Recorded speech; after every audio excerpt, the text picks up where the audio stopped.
Hey there, welcome to Cozy Bedtime True Crime Stories. Tonight, we're diving into 3 hours of gripping true crime cases. Real stories of mystery, betrayal, and cold-blooded crimes, all set against the soothing backdrop of rain. It's the perfect blend of calm and unsettling. If these cases draw you in, tap that like button, share with your fellow true crime lovers, and subscribe to join our curious community. I'm always wondering, where are you tuning in from, and what time is it for you right now? Drop it in the comments below.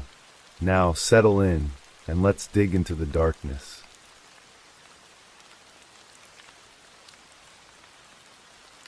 Story 1. In the quiet suburb of Sylvania Township, Ohio, just outside of Toledo, Nicole Jones lived a life that many would have called ordinary, even unremarkable. At 53 years old, she had weathered the storms that life had thrown her way and had settled into a routine that brought her comfort. She worked, maintained her home, and above all else, she remained devoted to her son, Jonathan, even when that devotion meant tolerating circumstances that troubled her deeply. Nicole was the kind of mother who opened her doors to family no matter how complicated the situation became. And in the spring of 2023, that generosity would cost her everything. Jonathan Jones, Nicole's 33-year-old son, had a history that cast long shadows over the household. He had struggled with the law, accumulating convictions that included vandalism, child endangering, and attempted pandering of obscenity involving minors. Crimes that spoke to poor judgment and troubling behavior patterns. In 2022, he had become involved with a minor, a relationship that was not only morally questionable but illegal, and he had been convicted for his actions.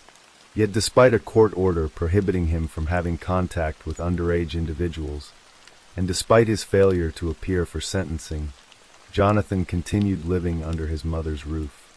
Nicole could have turned him away, could have insisted he face the consequences of his choices alone, but she was his mother, and she chose to stand by him even when it meant harboring someone who was actively evading justice.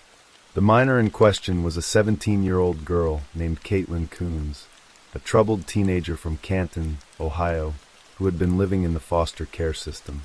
Caitlin's life had been marked by instability and hardship.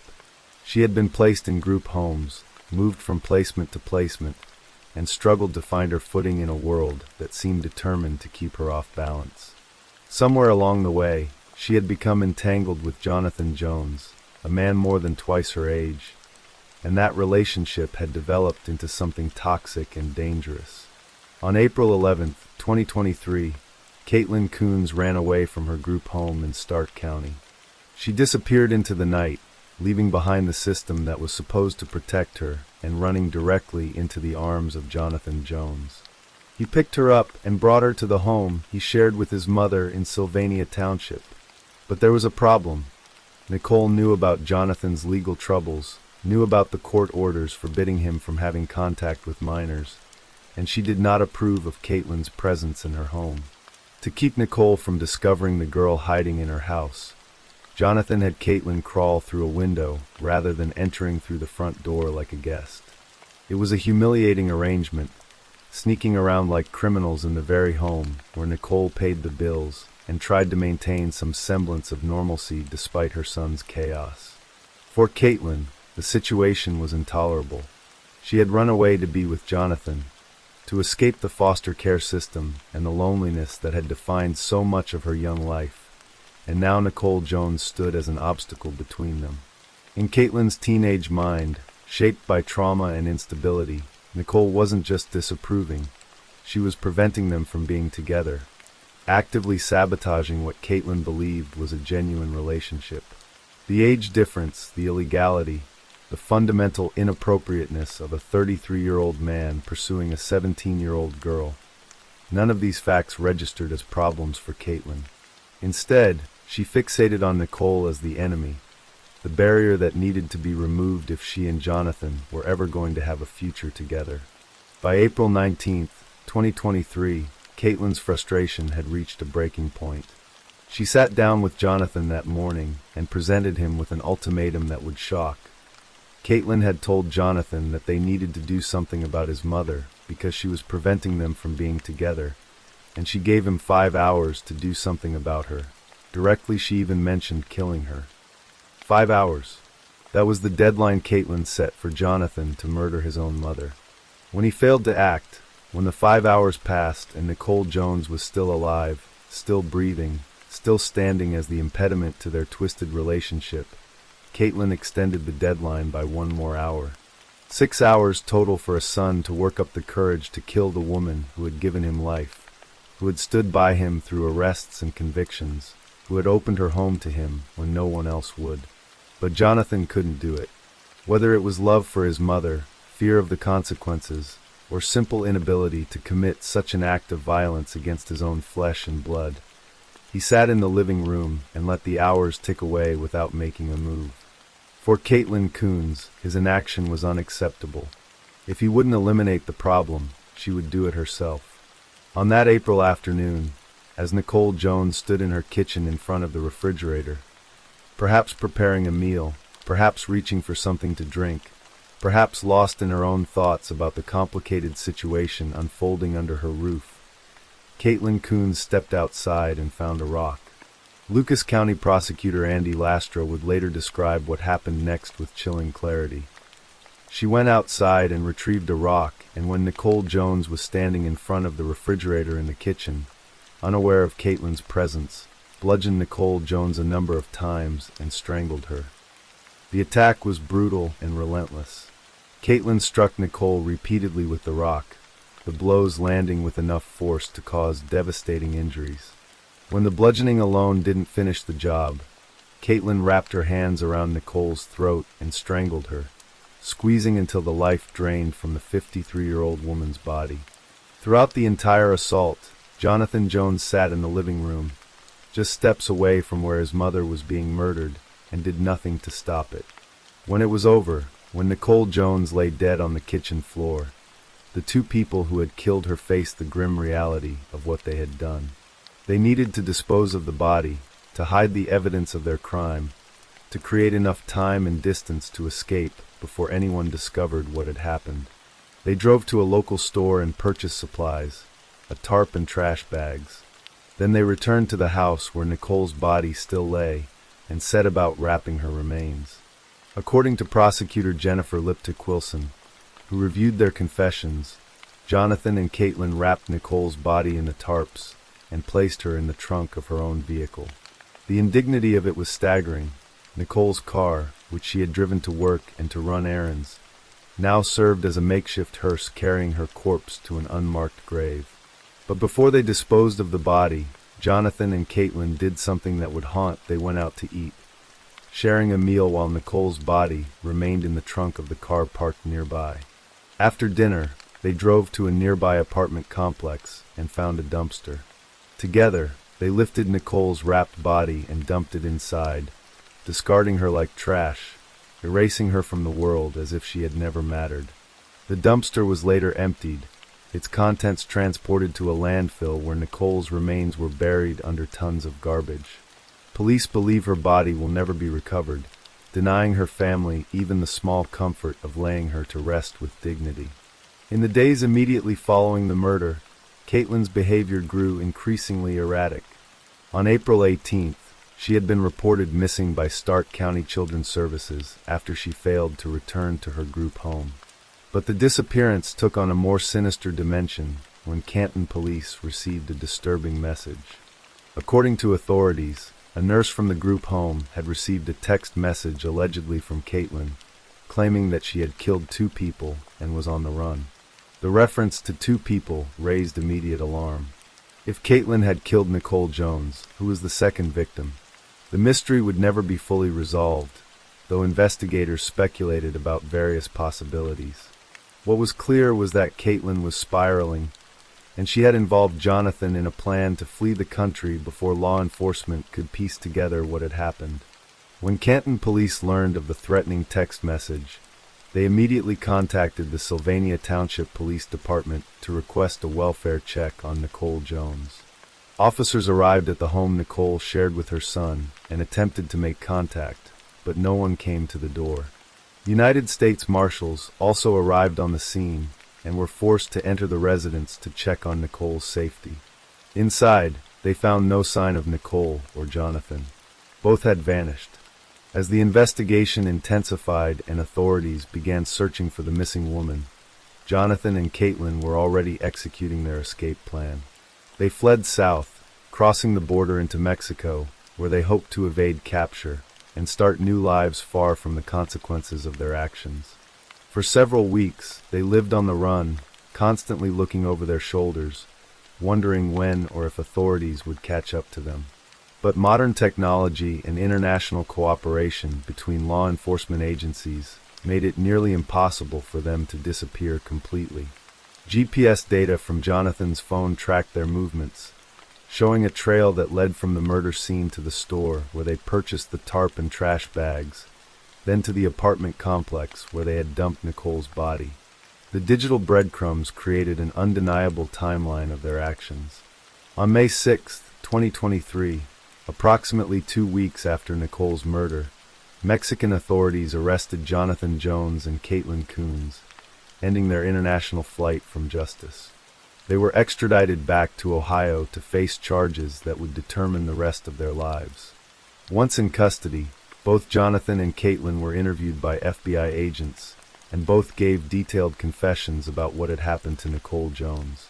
Their statements matched the GPS data, the store receipts, and the physical evidence that investigators had been meticulously gathering.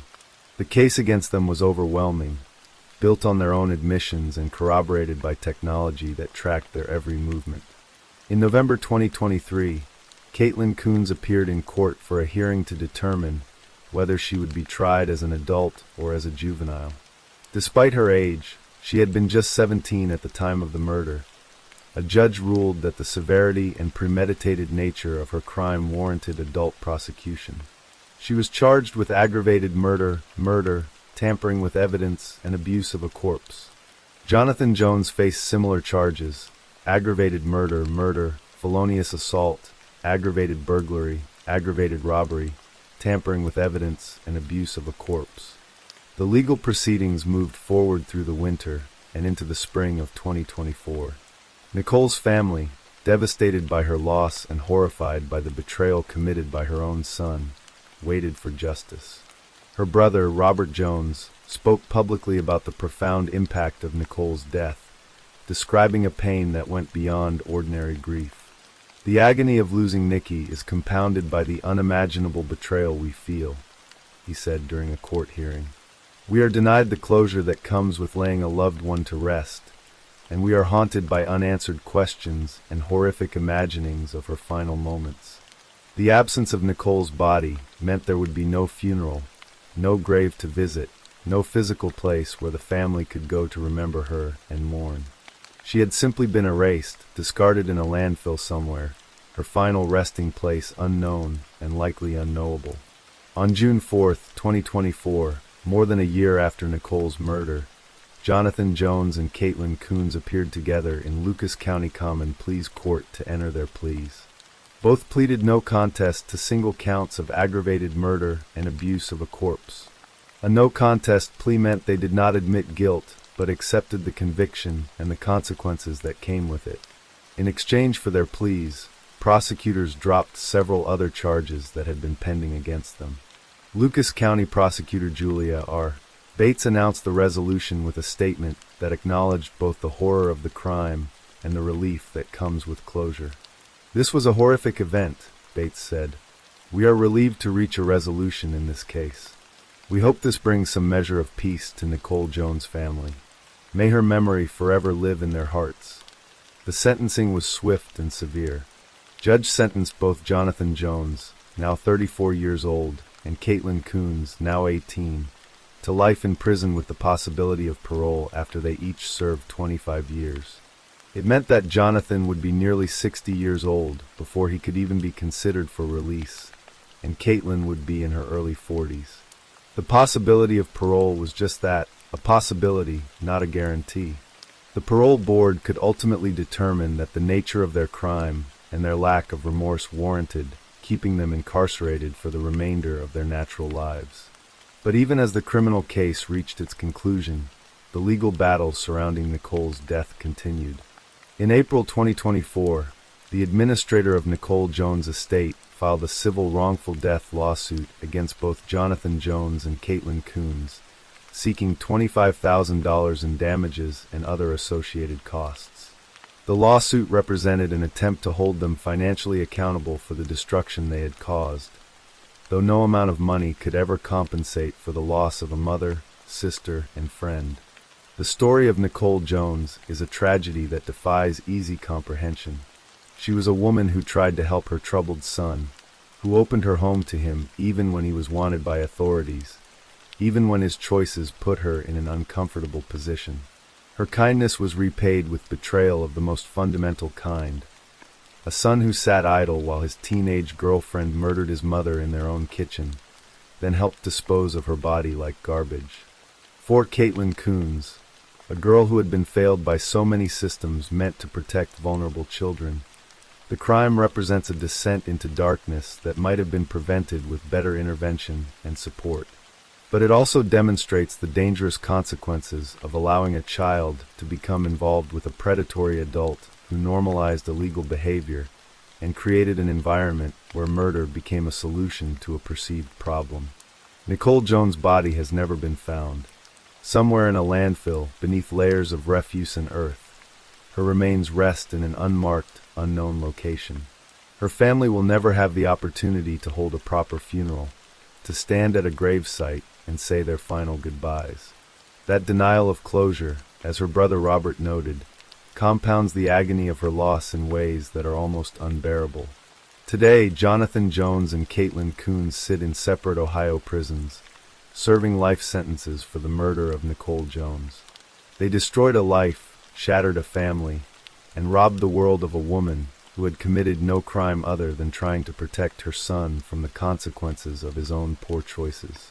The case serves as a stark reminder that evil can emerge from unexpected places, that the people we love can betray us in unimaginable ways, and that a mother's unconditional love, noble and pure as it may be, can sometimes lead to the darkest of endings. Story 2. The autumn of 2021 should have been a season of joy and new beginnings for Justin and Amber Hicks. After years of saving and planning, the childhood sweethearts had finally purchased their dream home in Acworth, Georgia, a quiet suburb northwest of Atlanta where families raised children and neighbors waved to each other across manicured lawns. Justin, 31 years old, had served as a firefighter with Cherokee County for more than 6 years, dedicating his life to protecting others and rushing into burning buildings when everyone else was running out. Amber, also 31, worked as an audiology assistant, helping patients navigate the complexities of hearing loss with patience and compassion. Together, they were raising their 2-year-old son, Jacob, a bright-eyed toddler who filled their lives with laughter and the simple wonder that only small children possess. The couple had grown up down the street from each other, their romance blossoming from childhood friendship into the kind of enduring love that becomes the foundation of a lifetime together. Those who knew them described Justin and Amber as generous, kind, and deeply devoted to their family and community. When they moved into their new home in September 2021, just 73 days before their lives would be stolen from them, they believed they were building the future they had always dreamed about. A safe place where Jacob could grow, where memories would accumulate like treasures, and where love would be the constant that carried them through all of life's uncertainties. But unbeknownst to the Hicks family, their dream home carried a dark history, and living just behind their property, sharing a fence line with their backyard, was a young man named Matthew Scott Lands whose grip on reality was slipping away with each passing day. Matthew Lands was 22 years old when the Hicks family moved into the home on Verbena Drive in Acworth. He lived in an apartment in Athens, Georgia, where he had been attending the University of Georgia, but he frequently returned to the Acworth area where his family lived. On the surface, Matthew might have appeared to be just another college student navigating the challenges of young adulthood. But beneath that facade, something profoundly troubling was taking root in his mind.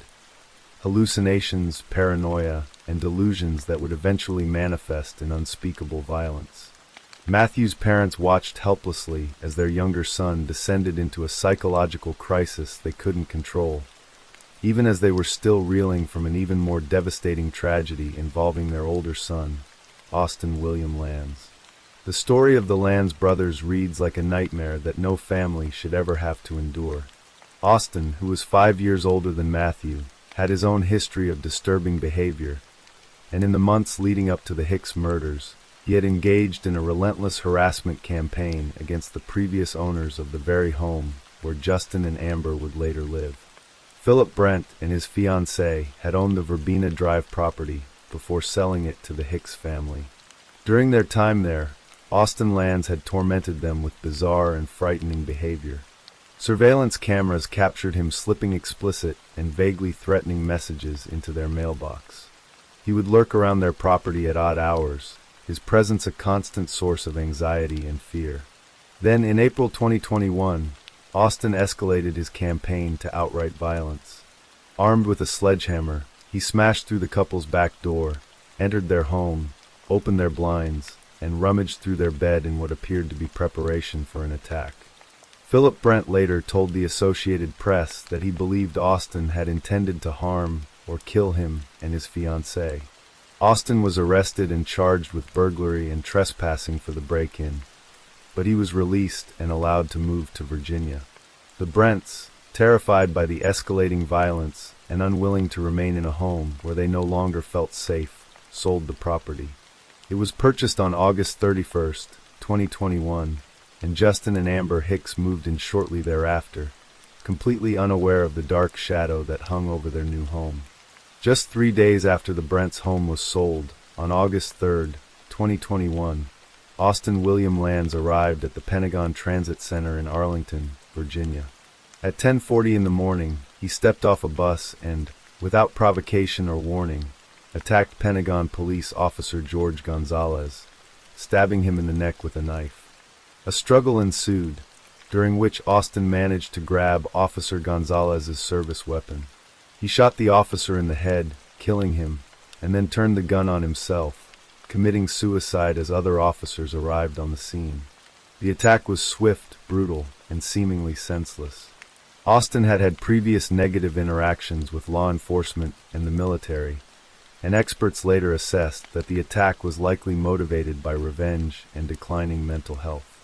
Officer Gonzalez, a dedicated public servant, died because he happened to be standing at his post when a deeply disturbed young man decided to act on his delusions.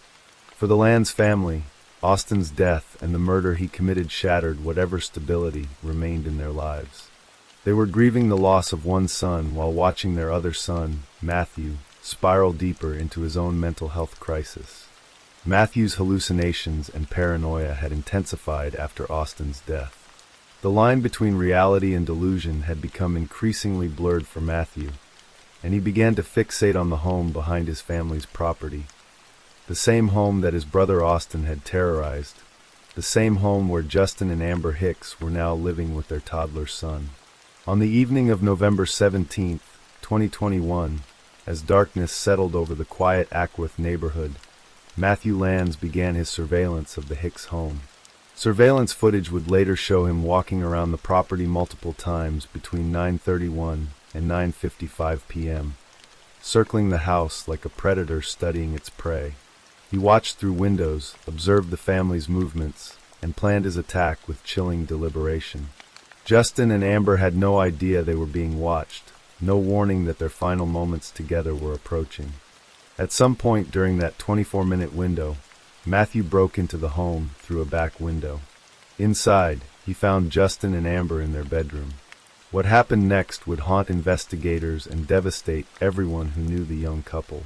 Matthew opened fire with his own gun, shooting both Justin and Amber multiple times. The brutality of the attack was overwhelming. A firefighter who spent his life saving others was murdered in his own home, along with the woman he had loved since childhood. At 10:10 p.m., surveillance footage captured Matthew Lanz leaving the Hicks residence and driving away toward his apartment in Athens, leaving behind a scene of unimaginable horror. But the full scope of the tragedy wouldn't be understood until the following morning, when family members arrived at the home after being unable to reach Justin and Amber by phone. Justin's father, Tim Hicks, a former police officer himself, was among those who arrived at the house that morning. When no one answered the door, a sense of dread began to build in his chest. Looking through a shattered window, Tim saw something that would haunt him for the rest of his life: his son and daughter-in-law lying dead inside their home. He immediately called 911, and officers rushed to the scene.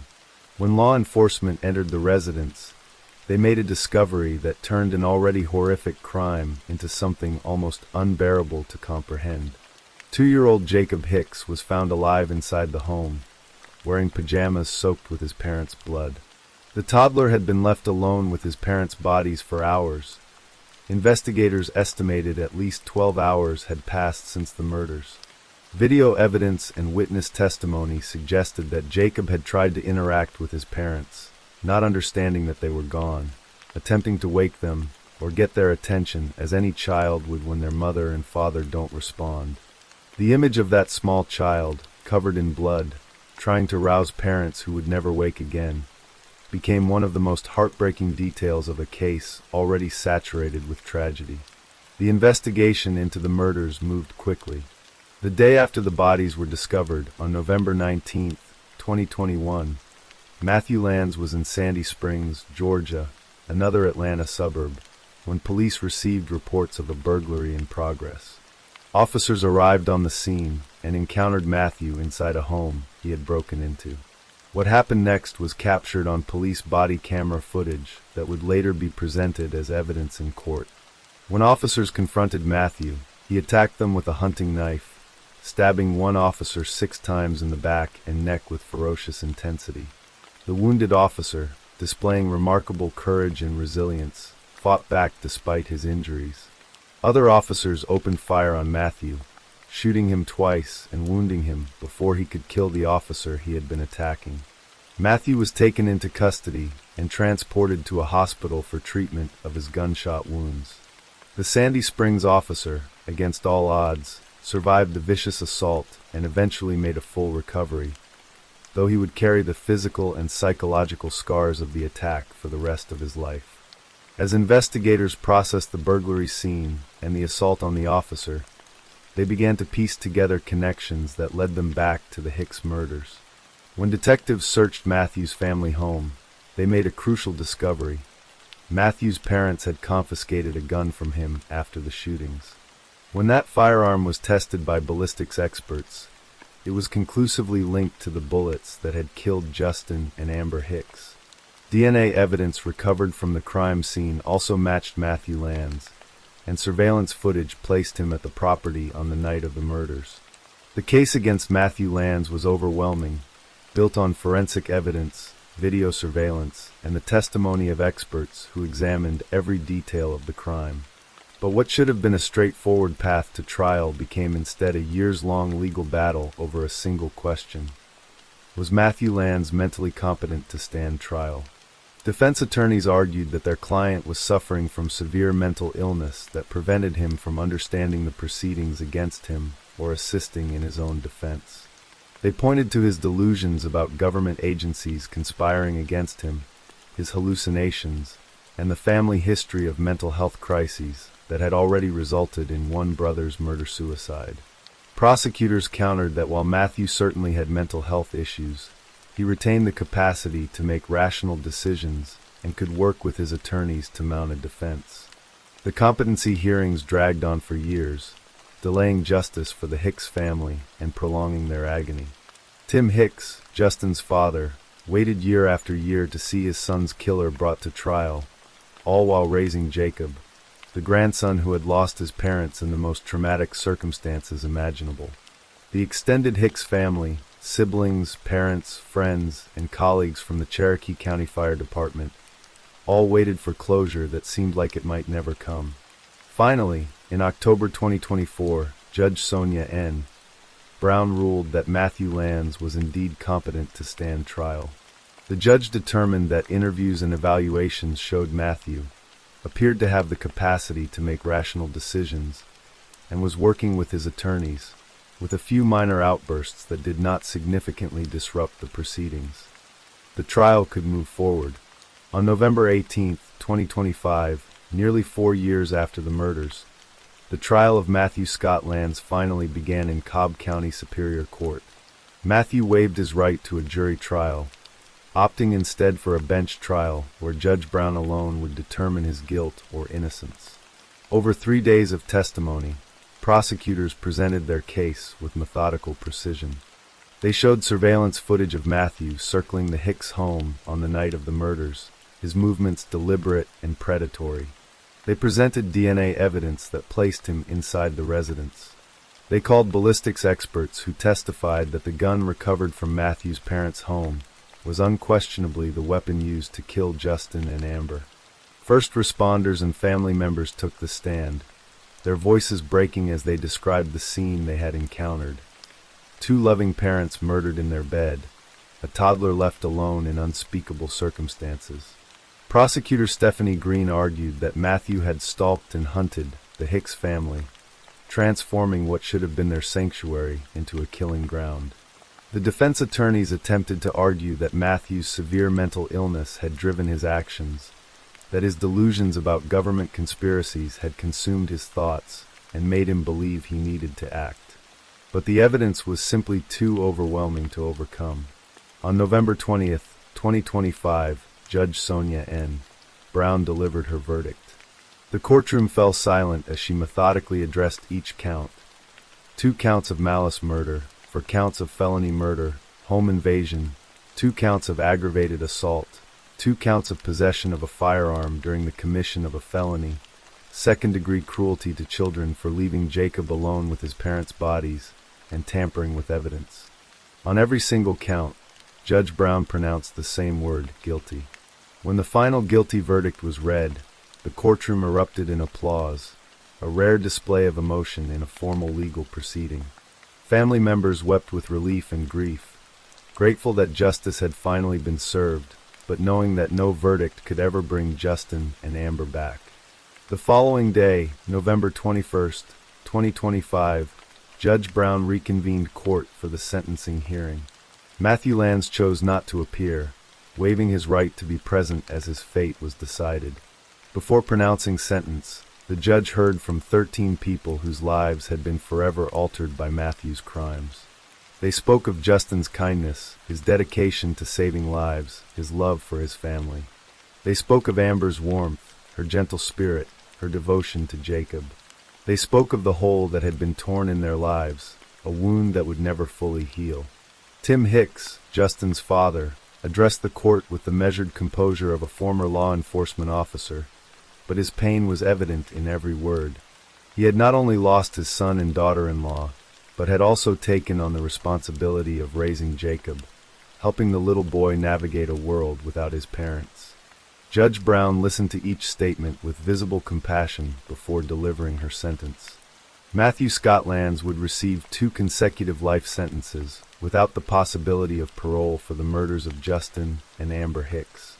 In addition, he would receive another life sentence, 20 years and 12 months for the other crimes, all to be served concurrently with his murder sentences. It was the most severe punishment available under Georgia law, ensuring that Matthew Lands, now 26 years old, would never walk free again. The case of Matthew Lands is a tragedy that encompasses multiple families and multiple victims. Justin and Amber Hicks died senselessly, murdered by a stranger they had never wronged. Jacob Hicks lost his parents and spent hours alone with their bodies, an experience that will require years of therapy and support to process. Officer George Gonzalez was killed at the Pentagon by Matthew's brother Austin in a separate act of violence that foreshadowed the horror to come. The Sandy Springs police officer, who was stabbed 6 times, bears both physical and emotional scars from his encounter with Matthew. And in a different way, the Lands parents are also victims. Parents who watched both of their sons descend into mental illness, who lost one son to a murder-suicide and will now watch the other spend the rest of his life in prison. They tried to intervene, confiscating Matthew's gun after the Hicks murders, but by then it was already too late. The motive for Matthew's crimes remains unclear. Prosecutors stated that police do not believe Matthew knew the Hicks family, that they were simply neighbors who shared a fence line. Whether Matthew's attack was driven by the same paranoid delusions that consumed his brother Austin, whether there was some fixation on the house that both brothers had targeted, or whether his mental illness simply manifested as random violence, may never be fully understood. What is certain is that Justin and Amber Hicks deserved the future that was stolen from them. They deserved to watch Jacob grow up, to celebrate birthdays and holidays, to grow old together surrounded by the love they had cultivated since childhood. Instead, their lives ended on a November night in 2021, cut short by bullets fired by a disturbed young man who had lost his grip on reality. Today, Matthew Land sits in a Georgia prison, serving multiple life sentences without the possibility of parole. Jacob Hicks is being raised by his grandfather and extended family, surrounded by people determined to fill his life with the love his parents would have given him. And in Ackworth, Georgia, the home on Verbena Drive stands as a monument to a dream that became a nightmare, a place where a young family's hope for the future collided with inexplicable violence, leaving behind questions that may never be fully answered in grief that will endure for generations. Story 3. The village of Traversetolo sits nestled in the verdant countryside of Parma province in northern Italy, a place where cobblestone streets wind between ancient buildings and vineyards stretch toward distant hills. It is the kind of community where neighbors know each other by name, where generations of families have built their lives side by side, and where tragedy, when it arrives, reverberates through every home and heart. In August 2024, the quiet rhythm of life in Traversetolo was shattered by a discovery so horrifying that it would send shockwaves not only through the village, but across the entire nation. The story that emerged was one of unimaginable secrecy, profound deception, and a double loss that defied comprehension. The first sign that something was terribly wrong came when a family dog began digging in the garden of a villa in the hamlet of Vignale, just outside Traversetolo proper. The property belonged to a well-regarded local family, and their home was a spacious, comfortable residence surrounded by carefully maintained grounds. On that summer day, the dog's persistent scratching at a particular spot in the garden drew the attention of family members. What the animal unearthed was beyond anything they could have imagined. Small skeletal remains, unmistakably human, unmistakably those of an infant. The authorities were immediately contacted, and the Carabinieri, Italy's military police force, descended upon the villa to secure the scene and begin their investigation. Forensic teams carefully excavated the area where the remains had been found, working with meticulous precision to preserve any evidence that might explain how a newborn baby had come to be buried in this garden. The remains were transported to a medical examiner's facility, where DNA analysis would soon provide answers to the most pressing question: whose child was this? The investigation quickly focused on Chiara Petrolini, a 21-year-old woman who lived in the villa with her family. Chiara was a student of educational sciences, articulate and intelligent, with a circle of friends and a boyfriend named Samuel Granelli with whom she had been in a relationship for several years. To all outward appearances, she was a typical young woman navigating the challenges and opportunities of early adulthood. She was known to be sociable, often seen at local bars and cafes, attending social events, and maintaining an active presence in the community. Nothing about her demeanor suggested the darkness that investigators were about to uncover. The DNA results confirmed what investigators had begun to suspect. The infant found in the garden was Chiara Petrolini's biological child, and Samuel Granelli was the father. When confronted with this evidence, Chiara initially claimed that the baby had been born dead, a stillbirth that she had buried rather than reporting to authorities. Her explanation raised more questions than it answered. Why would a young woman bury her stillborn child in secret rather than seeking medical help or informing her family? Why had no one known she was pregnant in the first place? As investigators delved deeper, they made an even more disturbing discovery. Continuing their excavation of the garden, forensic teams found a second set of infant remains buried in a different location. This second child was also confirmed through DNA testing to be Chiara's, again with Samuel as the father. The timeline that emerged was chilling. The first infant, a girl, had been buried in May 2023, more than a year before the second child, a boy, was found in August 2024. Chiara had carried 2 pregnancies to term, given birth alone in her home, and buried both babies in her family's garden, all while maintaining a facade of normalcy that deceived everyone around her. The realization sent tremors through Traversetolo. How could a young woman conceal 2 pregnancies from her family, her boyfriend, and her friends? How could she give birth alone, without medical assistance, and then bury the infants without anyone noticing? The case challenged fundamental assumptions about what people thought they knew about those closest to them. Samuel Granelli, the father of both children, was devastated when he learned the truth. He told investigators that he had been completely unaware of either pregnancy. Chiara had never mentioned feeling unwell, never exhibited obvious physical changes, and never gave any indication that she was carrying his children. He felt betrayed, confused, and overwhelmed by grief for 2 babies he had never known existed. Chiara's family was equally shocked. Her parents, described as deeply religious and traditional, had no idea that their daughter had been pregnant. They had continued their daily routines, sharing meals with Chiara, conversing with her about ordinary matters, never suspecting the secret she was carrying. Friends who had spent time with Chiara during both pregnancies reported that she had seemed perfectly normal, her clothing choices and behavior giving no hint of her condition. The deception required extraordinary effort and planning, a level of control that seemed incomprehensible to those who learned of it. Investigators began examining Chiara's digital footprint, searching her internet browsing history for clues that might explain her actions. What they found painted a picture of calculated concealment. Chiara had conducted extensive online searches about how to hide a pregnancy, how to make one's stomach appear flat, and how to induce an abortion at home.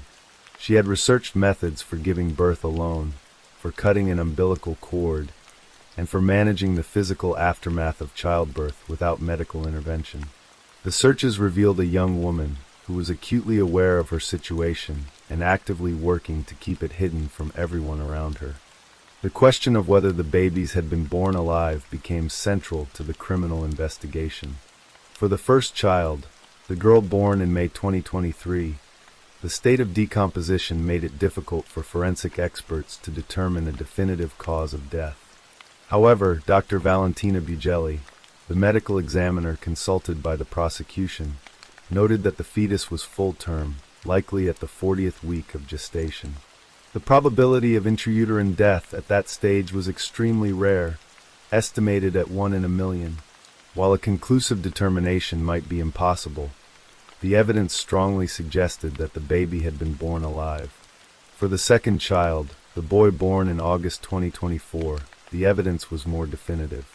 The autopsy revealed that the infant had air in his lungs, a clear indication that he had breathed after birth. This finding transformed Chiara's claim that the baby was stillborn into an obvious falsehood. The child had been alive, had drawn breath in the world, and had then died under circumstances that Chiara alone could explain. Based on this evidence, prosecutors charged her with the voluntary murder of the second infant. The dates of the births provided investigators with specific time frames to examine. Chiara had given birth to the first child sometime in May 2023, and to the second child between the 7th and 8th of August 2024.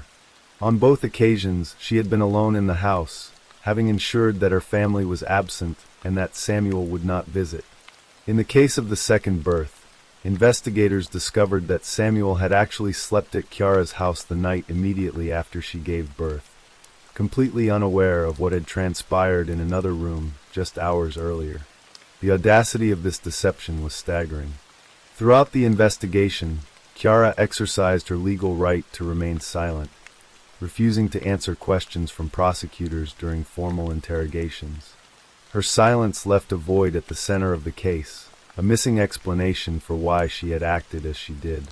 Alfonso Divino, the chief prosecutor in Parma, addressed this frustration in public statements, acknowledging that while certain facts had been established and admitted, the underlying motivation remained elusive.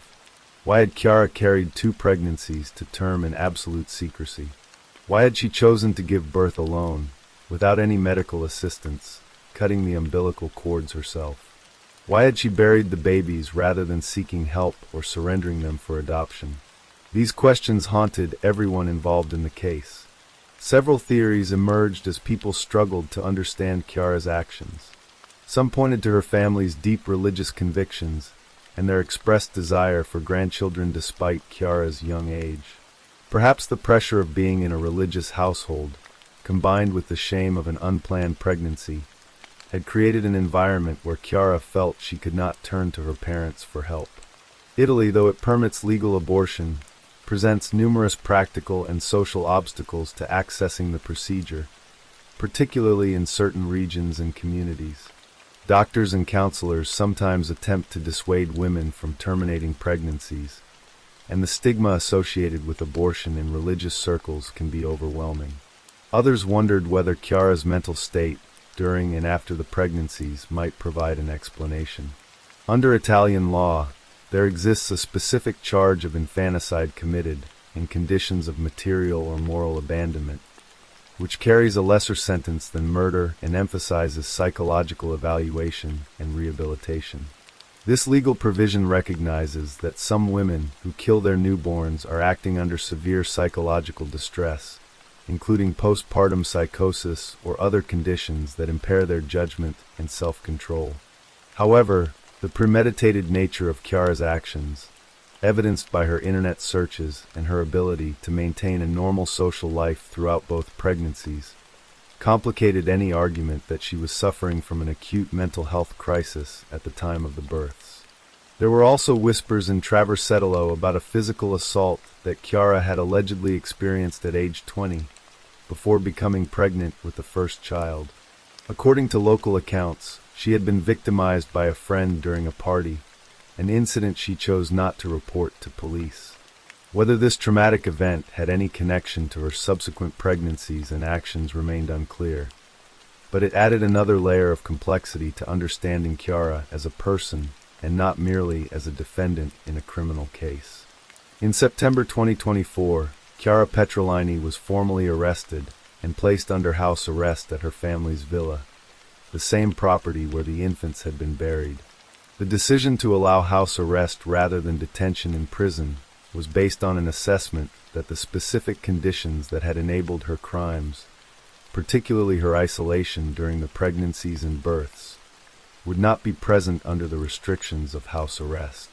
Prosecutors initially appealed this decision, arguing that Chiara should be held in prison, and a review court in Bologna accepted their appeal, ordering her transfer to prison.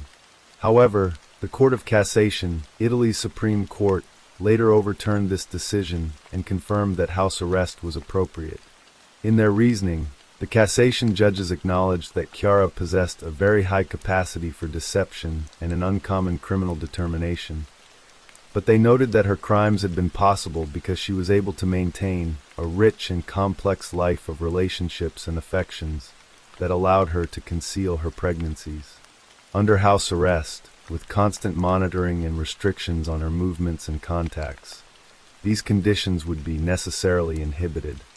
The judges emphasized that the facts of procedural interest had occurred in the presence of conditions that are no longer present or repeatable, suggesting that the risk of Chiara committing similar acts in the future was minimal under the constraints of house arrest. The case proceeded toward trial, with Chiara facing charges of double murder. The prosecution built its case on the physical evidence, the autopsy results, the internet search history, and the testimony of those who knew Chiara.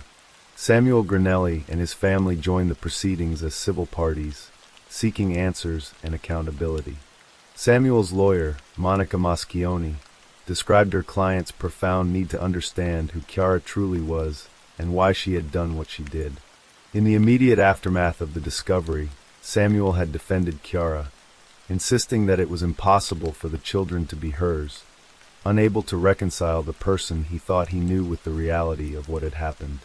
The trial included moments of intense emotional weight. Photographs of one of the newborns were presented as evidence, forcing everyone in the courtroom to confront the reality of the lives that had been lost. Chiara and Samuel sat not far from each other during proceedings, but efforts were made to avoid direct contact between them, recognizing the immense impact such an encounter would have on both individuals. Samuel's lawyer noted that he was on a difficult journey, accompanied by psychological support, trying to process a revelation that had shattered his understanding of his relationship and his own history. Chiara's defense attorney, Nicola Tria, argued that what had happened had no logical and rational motivation, and could only be explained through a psychological evaluation of Chiara's mental state. He advocated for a comprehensive psychiatric assessment that would delve into her psyche and attempt to uncover the mental processes that had led to such extreme actions. The court ordered this evaluation, recognizing that understanding Chiara's mental health was crucial not only for determining appropriate charges and sentences, but also for attempting to make sense of a case that defied easy explanation. As the legal process unfolded, the names of the two children became public. They had been given names by both Chiara and Samuel, Angelo Federico and Domenico Matteo. The act of naming them was significant, an acknowledgement of their existence and their humanity, a way of honoring the lives that had been so tragically cut short. Samuel expressed his wish, once the investigation was complete, to bury the children properly, giving them the dignity in death that they had been denied in life. The case of Chiara Petrolini raised profound questions about the pressures young women face, the adequacy of support systems for those experiencing unplanned pregnancies, and the psychological complexities of denial and dissociation. It challenged the community of Traversetolo to reconsider how well anyone can truly know another person, even someone they see every day, someone they love and trust.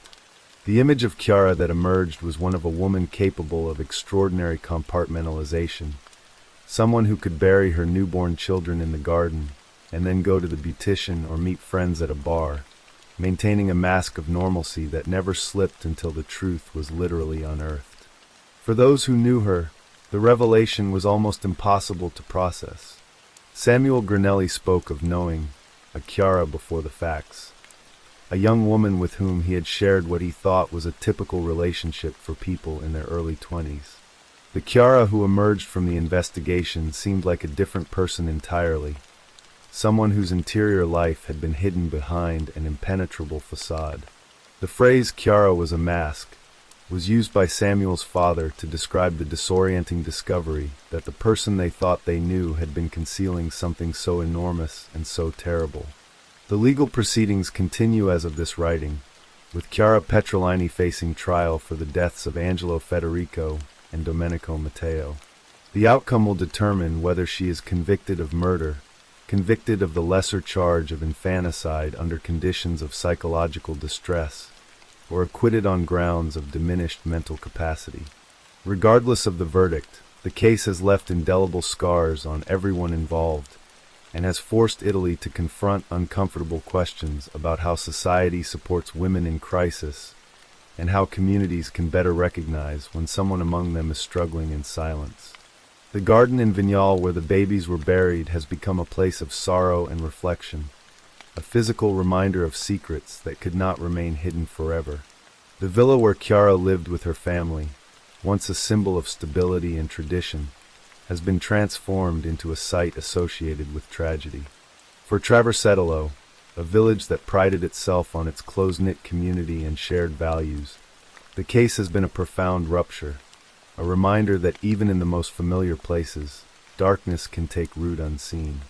As the trial proceeds, the central question remains unanswered in any satisfactory way. Why did Chiara Petrolini do what she did? The psychiatric evaluation may provide insights into her mental state, but it is unlikely to offer an explanation that feels adequate to the magnitude of what happened. Some actions resist comprehension, existing in a space where logic and emotion fail to illuminate.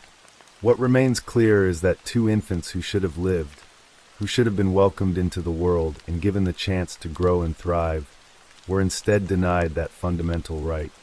Their story, brief and tragic as it was, stands as a testament to the fragility of life and the devastating consequences when fear, shame, and isolation overwhelm the bonds that should connect us to one another and to our shared humanity. Story 4. The Scottish town of East Kilbride stretched across the rolling landscape south of Glasgow, a place where families built lives in close-knit communities and young people dreamed of futures filled with promise. In November 2024, one such young person was Phoenix Spencerhorn, a vibrant 21-year-old woman whose name evoked images of rebirth and resilience, qualities that would make the circumstances of her death all the more heartbreaking. Phoenix worked as a waitress, earning money and building independence while living with her boyfriend of 2 years, Ewan Methvin, in a top-floor flat on Glen Lee. To those who knew her, Phoenix was warm, spirited, and deeply loved by her family, particularly her mother Alison Spencer, with whom she shared a close bond. Ewan Methvin, 27 years old, worked as a postman for Royal Mail, the historic postal service that had been delivering letters across Britain for centuries. He and Phoenix had met at a family party 2 years earlier, and their relationship had blossomed into what appeared from the outside to be a typical young couple navigating the challenges of building a life together. They had recently moved into the flat they shared, establishing a home where they could grow their relationship and plan for the future. But beneath the surface of that ordinary domestic life, something dark was festering in Methvin's mind, a possessiveness and resentment that would ultimately explode into violence so savage that even experienced investigators would struggle to comprehend it.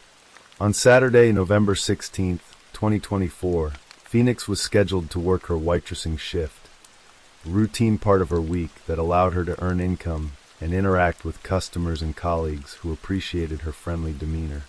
But for Methvin, Phoenix's work schedule had become a source of intense frustration. Throughout the day, he sent text messages to Phoenix complaining that her shifts made him feel lonely, expressing resentment that she was spending time away from him at her job.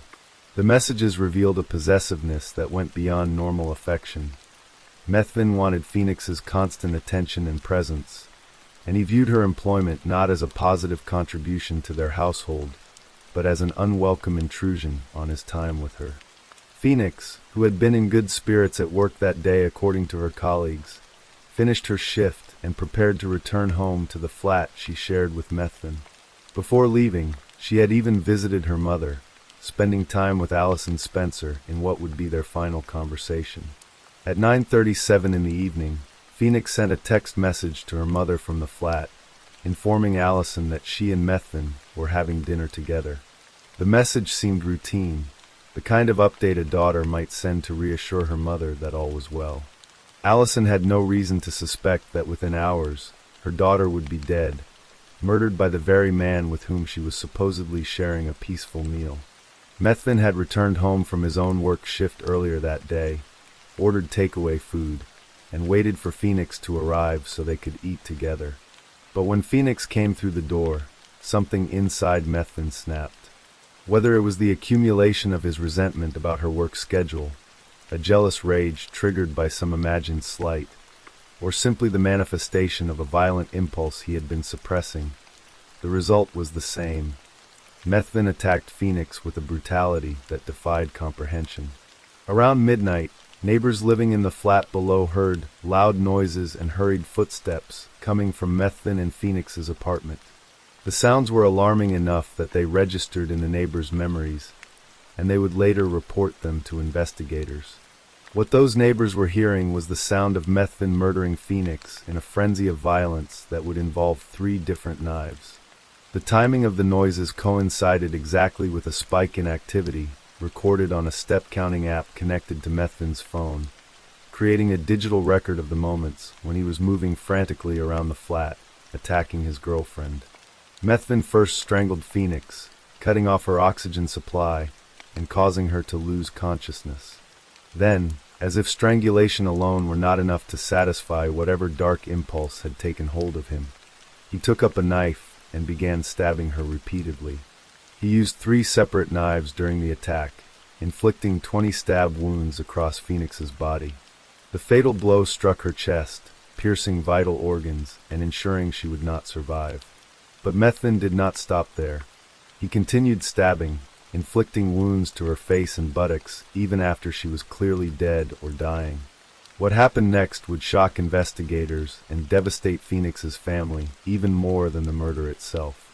Rather than immediately calling for help or reporting what he had done, Methvin made a calculated decision to cover up his crime. He took up the knives again, this time using them not to kill but to mutilate. Then he attempted to dismember her body. The scene inside the flat was one of unimaginable horror. Blood stained the floors and walls. 2 bloodied knives lay in the hallway where Methvin had left them after completing his grisly work. A 3rd knife, also covered in Phoenix's blood, was found in the bathroom. And Phoenix's body, decapitated and partially dismembered, had been moved from the bath where Methvin had initially attempted his butchery to the hallway where he eventually left it concealed. For 2 days, Ewan Methvin lived in that flat with Phoenix's mutilated remains, conducting himself as if nothing had happened. He drove Phoenix's red Corsa around town, running errands and going about his business as though she were still alive.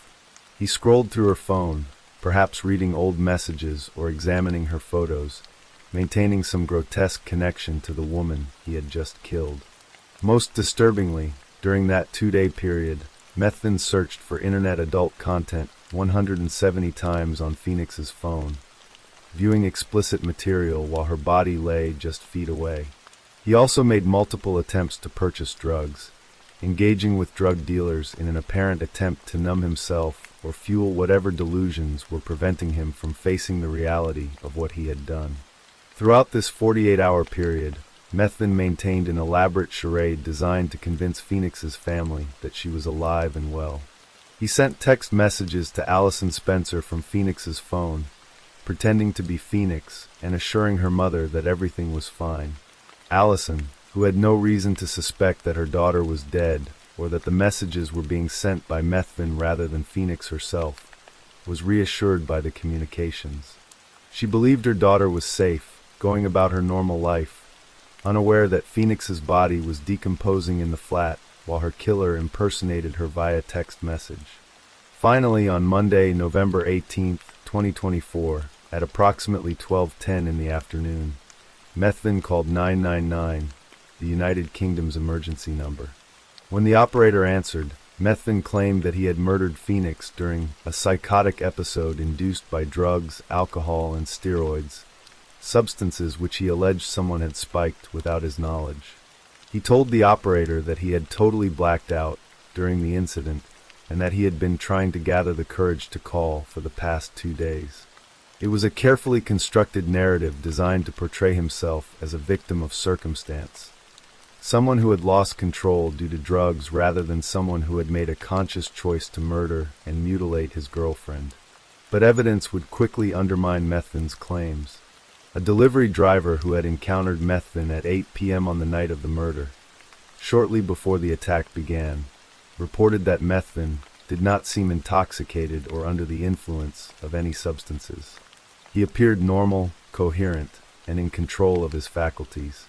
The systematic nature of his cover-up, the text messages to Phoenix's mother, the use of her car, the attempts to buy drugs, the viewing of adult content on her phone, all suggested someone who was thinking clearly and making deliberate choices, not someone in the grip of a psychotic episode. When police arrived at the flat on Glen Lee, they found Ewan Methvin waiting for them, described by officers as appearing calm, despite the horror of what lay inside. They discovered Phoenix's decapitated and partially dismembered body concealed in the hallway, the knives used in her murder scattered nearby, and blood evidence throughout the flat. Methvin was immediately arrested and, in statements to the officers, confessed to what he had done. "I could not stay here with her like that," he told them, explaining his attempts to dismember Phoenix's body. "I tried to dismember her. I moved her from the bath and placed her there." Ewan Methvin was charged with murder and with attempting to defeat the ends of justice, the latter charge referring to his efforts to cover up the crime by decapitating and dismembering Phoenix's body and by deceiving her family about her fate. As the legal process moved forward, Phoenix's family struggled to comprehend the magnitude of their loss. Allison Spencer and other relatives attended court proceedings, sitting through testimony that detailed the horrific nature of Phoenix's death. For a mother who had last seen her daughter in good spirits just a day before the murder, who had received reassuring text messages that she believed came from Phoenix herself, the revelation that those messages had been sent by her daughter's killer while Phoenix lay dead in the flat was almost too much to bear. On Tuesday, June 17, 2025, 7 months after Phoenix's murder, Ewan Methven appeared at the High Court in Glasgow and pleaded guilty to both charges against him. His barrister, Tony Graham, stood before Judge Lord Matthews and entered the pleas on Methven's behalf, acknowledging that his client had committed a dreadful and horrific crime. In doing so, Methven spared Phoenix's family the additional trauma of a full trial where they would have been forced to hear even more explicit details about her final moments. But the guilty plea did not bring relief or closure. Graham told the court that Phoenix's family and friends would likely view Methven as the personification of evil, a statement that captured the profound horror of what he had done to someone who had trusted and loved him. Graham added that Methven recognized the relatives and friends would never forgive him, and that he would be unable to forgive himself. He acknowledged that the grieving family would seek answers about why this had happened, but stated that Methven could not provide any.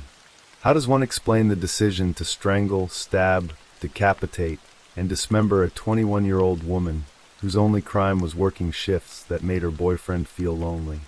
There was no rational explanation, no justification, no answer that could ever make sense of such senseless brutality. Sentencing was scheduled for Monday, July 14, 2025. On that day, Phoenix's family returned to the High Court in Glasgow to hear what punishment would be imposed on the man who had stolen their daughter, sister, and friend from them.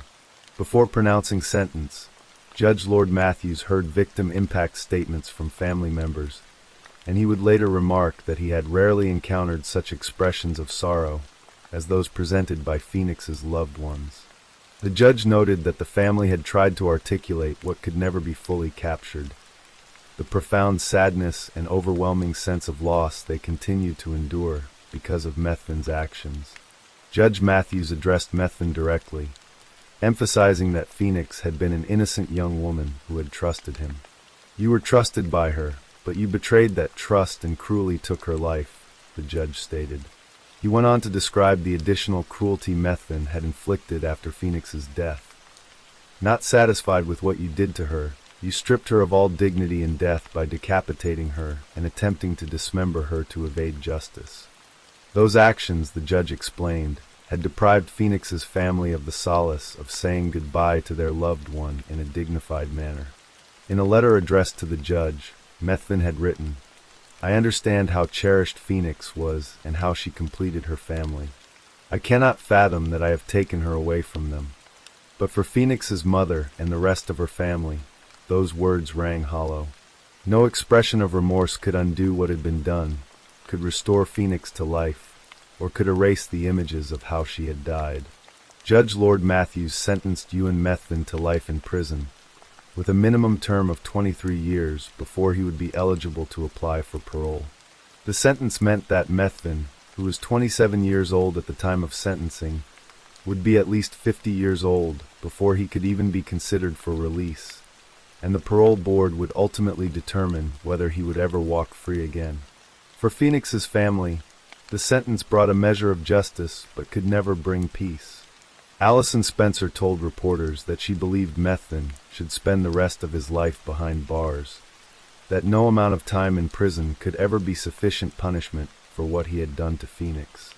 Detective Chief Inspector Susie Cairns, who led the investigation into Phoenix's murder, spoke publicly about the case, emphasizing that violence such as this is never acceptable in our communities, and vowing that police would work tirelessly to ensure those responsible are brought to justice. The case had shocked even experienced law enforcement officers who had seen countless violent crimes over the course of their careers. The combination of intimate partner violence, extreme brutality, post-mortem mutilation, and calculated deception made Phoenix's murder particularly disturbing. Phoenix Spencer Horn was 21 years old when her life was stolen from her in the flat she had shared with the man she believed loved her. She had her whole life ahead of her, opportunities to pursue, dreams to chase, a family to grow old with. Instead, she became another victim of intimate partner violence, another young woman killed by someone who claimed to care for her, but who ultimately saw her as a possession to be controlled rather than a person with her own autonomy and aspirations. Her name, Phoenix, symbolizes rebirth and renewal, but there would be no rising from the ashes for the vibrant young waitress from East Kilbride. She died in November 2024, and Ewan Methvin, the postman who murdered and decapitated her, will spend decades in prison for crimes that robbed a family of their beloved daughter and robbed the world of a young woman whose life mattered. Story 5. The early morning hours of December 16, 2021, settled quietly over North Charleston, South Carolina, as the city prepared for the final days before Christmas. In homes across the city, people slept peacefully, trusting that the dawn would bring another ordinary day. But in one residence, a woman whose name would later be withheld from public records to protect her family's privacy was experiencing a night that would end not in celebration but in tragedy. She had spent the evening with David Beaufort, a man with whom she was in a relationship, and what had begun as an intimate encounter would transform into a nightmare that would claim her life and nearly take the life of a police officer who answered her desperate call for help. David Omega Beaufort was a man whose life had been marked by poor choices and substance abuse, patterns of behavior that would culminate in an act of violence so sudden and brutal that it would shock the North Charleston community and leave investigators struggling to understand what had triggered such an explosion of rage. On the night of December 15th, extending into the early morning hours of December 16th, Beaufort and the woman had recorded themselves engaging in consensual intimacy, a video time-stamped at 2:06 in the morning. The recording suggested that their relationship, whatever its complexities, had at that moment been consensual and seemingly ordinary. But just 20 minutes after that video ended, at 2:26 in the morning, everything changed. The woman picked up her phone and dialed 911, her voice frantic as she explained to the dispatcher that she believed Beaufort was overdosing. The 911 call would later be played in court, providing a chilling audio record of a woman desperately trying to save the life of a man who was about to take hers. Her words tumbled over each other in panic, describing symptoms she believed indicated a drug overdose, pleading for help to arrive quickly. The call lasted approximately 3 minutes before it was terminated at 2:29 in the morning. The woman ended the call not because the emergency had resolved, but because Beaufort, in a moment that would later seem tragically ironic, asked her to contact his mother instead of continuing to speak with 911 operators. She hung up, perhaps intending to make that second call, perhaps believing that Beaufort's request indicated he was lucid enough to communicate and therefore not in immediate danger. Whatever her reasoning, that decision would be one of the last she ever made. At 2:35 in the morning, just 6 minutes after the 911 call ended, emergency responders arrived at the residence. The response team included Emergency Medical Services, the North Charleston Fire Department, and Officer Jamie Sylvester of the North Charleston Police Department. Officer Sylvester, a brave public servant who had dedicated his career to protecting the community, had activated his body-worn camera as he approached the scene, a routine precaution that would document the horror about to unfold. The officers gained entry through a side door, their movements cautious but purposeful as they entered a residence where someone was reportedly experiencing a medical emergency. But the moment they crossed the threshold, they were greeted not by the sight of an overdose victim, but by a sound that chilled them to their cores, a woman screaming frantically in fear. The screams were not the calls for help one might expect from someone trying to aid an overdose victim. They were screams of pure terror, the kind that signal immediate and mortal danger. Officer Sylvester's body camera captured what happened next with devastating clarity. As the officers moved through the home toward the sound of the screaming, David Beaufort suddenly opened fire. He fired 4 shots directly at Officer Sylvester, bullets intended to kill the very people who had come to provide medical assistance. In those split seconds, Officer Sylvester faced the reality that every law enforcement officer fears, that a routine call could become a life-or-death encounter without warning. By extraordinary fortune or divine intervention, none of the 4 bullets struck Officer Sylvester. But Beaufort was not finished with his rampage. Having fired at the police officer and driven the emergency responders back, Beaufort then turned his weapon on the woman who had called 911 to save his life. He shot her, and the bullet ended her life in the home where she had tried to help him just minutes earlier. The body camera footage documented the gunfire, the chaos, and the devastating reality that a woman who had acted out of concern and compassion had been murdered by the very person she was trying to save. When paramedics were finally able to secure the scene and attend to the victims, they found the woman dead from a gunshot wound. Beaufort himself was still alive but in a disoriented state, and he made statements to the emergency medical technicians that would later be used against him in court. He admitted to the EMTs that before the shooting, he had been drinking alcohol with an exceptionally high proof and smoking marijuana that had been laced with drugs. The combination of substances in his system suggested severe impairment, but it would ultimately not excuse the choices he had made in those critical moments. David Beaufort was arrested at the scene and charged with murder, attempted murder of Officer Jamie Sylvester, and possession of a weapon during the commission of a violent crime. As he was taken into custody, the community of North Charleston struggled to comprehend what had happened. A woman who had shown compassion in calling for help was dead. A police officer who had responded to that call had narrowly escaped with his life. And the man responsible for both crimes had transformed what should have been a medical emergency into a double tragedy that would reverberate through multiple families. The legal proceedings that followed would stretch over nearly 4 years, a testament to the complexities of the case and the various defenses that Beaufort's attorneys would attempt to mount. The state of South Carolina formally docketed Beaufort for trial, but on the eve of that scheduled court date, his defense team made a strategic decision that would delay justice considerably. They announced their intent to invoke an affirmative defense of not guilty by reason of insanity, arguing that Beaufort's mental state at the time of the shooting prevented him from understanding the nature and consequences of his actions. The insanity defense is one of the most challenging and controversial strategies in criminal law.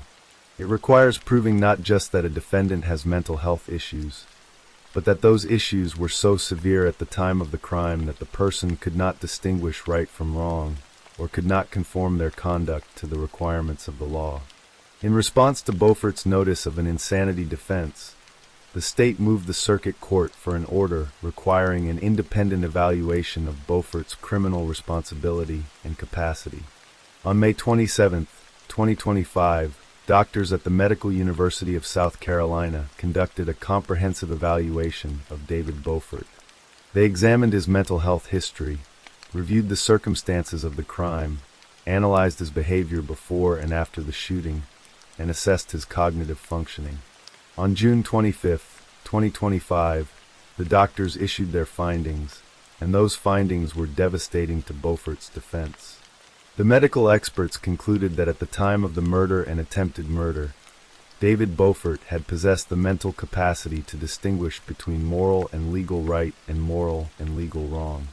Furthermore, they found that he had possessed the capacity to conform his conduct to the requirements of the law.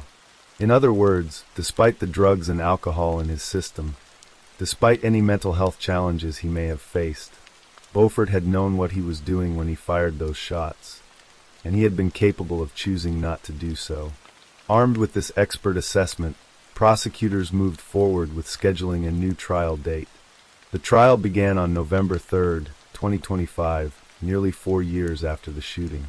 When Beaufort appeared in court, he withdrew his insanity defense, acknowledging that the medical evidence had undermined that strategy, but he was not prepared to plead guilty. Instead, he adopted a new defense that prosecutors would later characterize as absurd. He claimed he had acted in self-defense. The trial lasted nearly 4 days, during which Solicitor Scarlett Wilson and Assistant Solicitor Sarah Bozarth methodically presented the state's case. They called Officer Jamie Sylvester to the stand, giving the jury an opportunity to hear firsthand from the man who had been shot at 4 times while responding to a call for help. Sylvester's testimony was powerful and emotional, describing the terror of being fired upon in a situation where he had expected to provide medical assistance, not defend his life. Prosecutors played the 911 call for the jury, allowing them to hear the victim's frantic efforts to help Beaufort when she believed he was overdosing. The recording captured her desperation, her concern, and her belief that emergency services could save him. Then, in stark contrast, they played the audio from Officer Sylvester's body camera. The sound of the woman screaming in fear, followed by the unmistakable crack of gunfire as Beaufort opened fire on the responding officers before killing the woman who had tried to save his life. The video recording that Beaufort and the victim had made just minutes before the 911 call was also presented as evidence, establishing a timeline that demonstrated how quickly the situation had deteriorated. At 2:06 in the morning, they had been engaged in consensual intimacy. By 2:26, she was calling 911 in a panic. At 2:29, the call ended. At 2:35, first responders arrived to find her screaming in terror. Minutes later, she was dead. David Beaufort took the stand in his own defense, a risky decision that gave prosecutors the opportunity to cross-examine him about his actions. He testified that he believed he had been acting in self-defense, though the specifics of what threat he claimed to be defending against remained murky and inconsistent. How could shooting at police officers who had just arrived at the scene be considered self-defense? How could killing a woman who had called for medical help on his behalf be justified as protecting himself? The evidence against Beaufort was simply overwhelming. The body camera footage documented his attack on Officer Sylvester. The 911 call established that the victim had been trying to help him, not harm him. The timeline proved that the shooting had occurred just minutes after first responders arrived. His own admissions to EMTs about his drug and alcohol use demonstrated that he had voluntarily intoxicated himself before the violence erupted, and the medical evaluation had eliminated any possibility that he could claim insanity or inability to understand his actions. After hearing all the evidence and deliberating on the facts, the jury returned with their verdict. David Beaufort was guilty on all counts. He was convicted of murder, attempted murder, and possession of a weapon during the commission of a violent crime. The Honorable Judge Deidre Jefferson, who presided over the trial, announced that she would impose sentence immediately. On November 10, 2025, Judge Jefferson sentenced David Beaufort to a total of 40 years in prison. The sentence reflected the severity of his crimes. He had taken an innocent life, nearly taken the life of a police officer, and had done so in circumstances where the victims were trying to help him. At 40 years, the sentence meant that Beaufort, depending on his current age, would likely spend the majority, if not all, of his remaining productive years behind bars. The case of David Beaufort serves as a stark reminder of how quickly a situation can escalate from a medical emergency to a deadly encounter. A woman's compassionate decision to call 911 when she believed someone was overdosing cost her life. Officer Jamie Sylvester's commitment to serving his community nearly cost him his. And David Beaufort's choices to consume dangerous substances, to respond to help with violence, to fire upon those who came to assist, will cost him 4 decades of freedom. For the victim's family, whose names and details have been withheld from public records, the pain of her loss is compounded by the senselessness of how she died. She was killed not by a stranger, not by someone she had wronged, but by someone she was trying to save. That reality makes her death all the more tragic and difficult to comprehend. Officer Jamie Sylvester carries his own scars from that early December morning. He survived 4 gunshots fired at him at close range, but the psychological impact of facing death while responding to what should have been a routine medical call will likely stay with him for the rest of his career. Yet he continues to serve, embodying the courage and commitment that law enforcement officers demonstrate every day when they answer calls for help, never knowing what dangers await them. David Beaufort now sits in a South Carolina prison, serving 40 years for crimes committed in a span of minutes, but born from a lifetime of poor choices. The drugs and alcohol he consumed that night may have impaired his judgment, but as the Medical University of South Carolina doctors determined, they did not rob him of his capacity to know right from wrong or to control his actions. He made a choice to fire at police officers. He made a choice to kill a woman who had tried to help him. And now he will spend decades living with the consequences of those choices, while families and communities continue to heal from the violence he inflicted on that terrible December morning in North Charleston.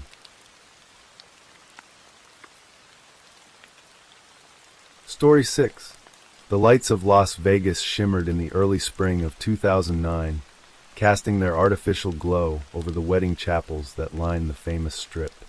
Inside a little white wedding chapel, a location known for quickie ceremonies and spontaneous decisions, 28-year-old Jasmine Fiore stood beside a man she had known for exactly 2 days. Ryan Alexander Jenkins, a 32-year-old Canadian who described himself as a real estate investor, had swept into her life with the confidence of someone accustomed to getting what he wanted. On March 18, 2009, they exchanged vows in a ceremony that was as impulsive as it was romantic, binding themselves together in a marriage that would end in unimaginable horror just 5 months later.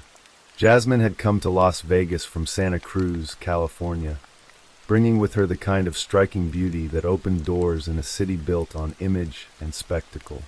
She worked as a swimsuit model and commercial actress, her photographs gracing advertisements and websites, her smile bright and confident.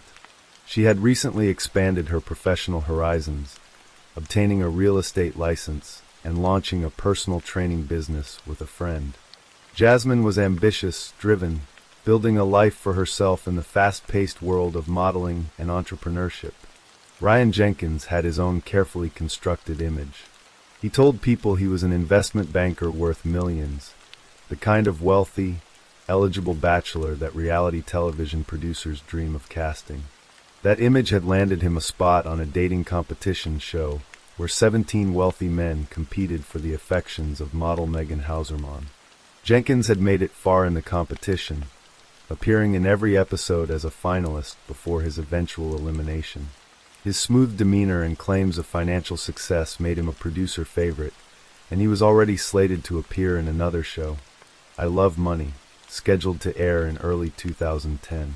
But beneath the polished exterior, Ryan Jenkins carried a darkness that would soon reveal itself. He had a criminal history in his hometown of Calgary, Alberta, including a conviction for assault on an unidentified woman that had resulted in 15 months of probation in January 2007. The background check performed the production company behind his reality shows had somehow failed to uncover this troubling history. The whirlwind romance that began in a Las Vegas casino quickly deteriorated into something volatile and frightening. Just weeks after their wedding, in April 2009, Jenkins allegedly struck Jasmine on the arm during an incident at a Las Vegas hotel. The assault was serious enough that in June 2009, Jenkins was formally charged with battery constituting domestic violence in Clark County, Nevada. A trial date was set for December. According to Jasmine's mother, Lisa Lepore, the couple fought frequently. Jenkins was intensely jealous of Jasmine's friendships with her ex-boyfriends, suspicious of her every interaction with other men. The possessiveness that might have initially seemed like passion soon revealed itself as something far more sinister, a need to control and dominate. Jasmine confided to her mother that she had obtained an annulment of the marriage in May 2009, though no court records were ever found to confirm this claim. Whether the annulment was completed or merely discussed, one thing was clear. Jasmine was trying to extricate herself from Ryan Jenkins.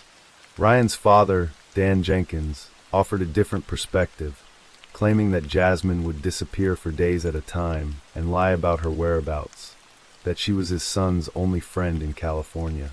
The conflicting accounts painted a picture of a deeply troubled relationship, two people caught in a toxic dynamic that neither seemed able to escape. By August 2009, Ryan Jenkins was in Mexico, appearing as a contestant in reality show, but even from the show's set, his obsession with Jasmine continued. He called her repeatedly, his need to maintain contact and control transcending the physical distance between them. On Thursday, August 13th, 2009, Jasmine and Ryan drove together from Los Angeles to San Diego. They checked into the luxurious hotel, an upscale resort overlooking the Pacific Ocean. That evening, they attended a poker tournament at the nearby Hilton Hotel, joining a group of friends for what should have been an enjoyable night of cards and socializing. But the evening quickly devolved into something uncomfortable and tense. Witnesses later described the atmosphere as awkward and said the couple had a blowout fight in front of everyone. Jasmine, they said, had been very rude to Ryan, repeatedly putting him down in front of their friends. She had a cutting sense of humor, they explained, and seemed to take pleasure in embarrassing him. Ryan's anger was visible, simmering just beneath the surface, setting a dark tone for the rest of the evening. The group eventually moved from the poker tournament to the Ivy Hotel for drinks. Throughout the night, Jasmine spent an unusual amount of time in the bathroom, talking on her phone. When Ryan confronted her, demanding to know who she was speaking with, she claimed it was her mother. But it was 12:30 in the morning, and the source who witnessed the interaction told ABC News that Jasmine was clearly not talking to her mother. Ryan kept screaming, "Who are you talking to?" his voice rising with frustration and rage. Around 1:30 a.m. on Friday, August 14th, the couple returned to their hotel room to continue their fight, leaving their companions behind. What happened in that hotel room over the next several hours would never be fully known. Sometime between the early morning hours of August 14th and the afternoon, Ryan Jenkins strangled Jasmine Fiore to death that she had been severely beaten, the violence inflicted upon her body both brutal and sustained. Ryan checked out of the hotel alone on Friday morning, his wife's body already lifeless. What Ryan Jenkins did next revealed a calculated attempt to conceal his crime and delay identification of his victim.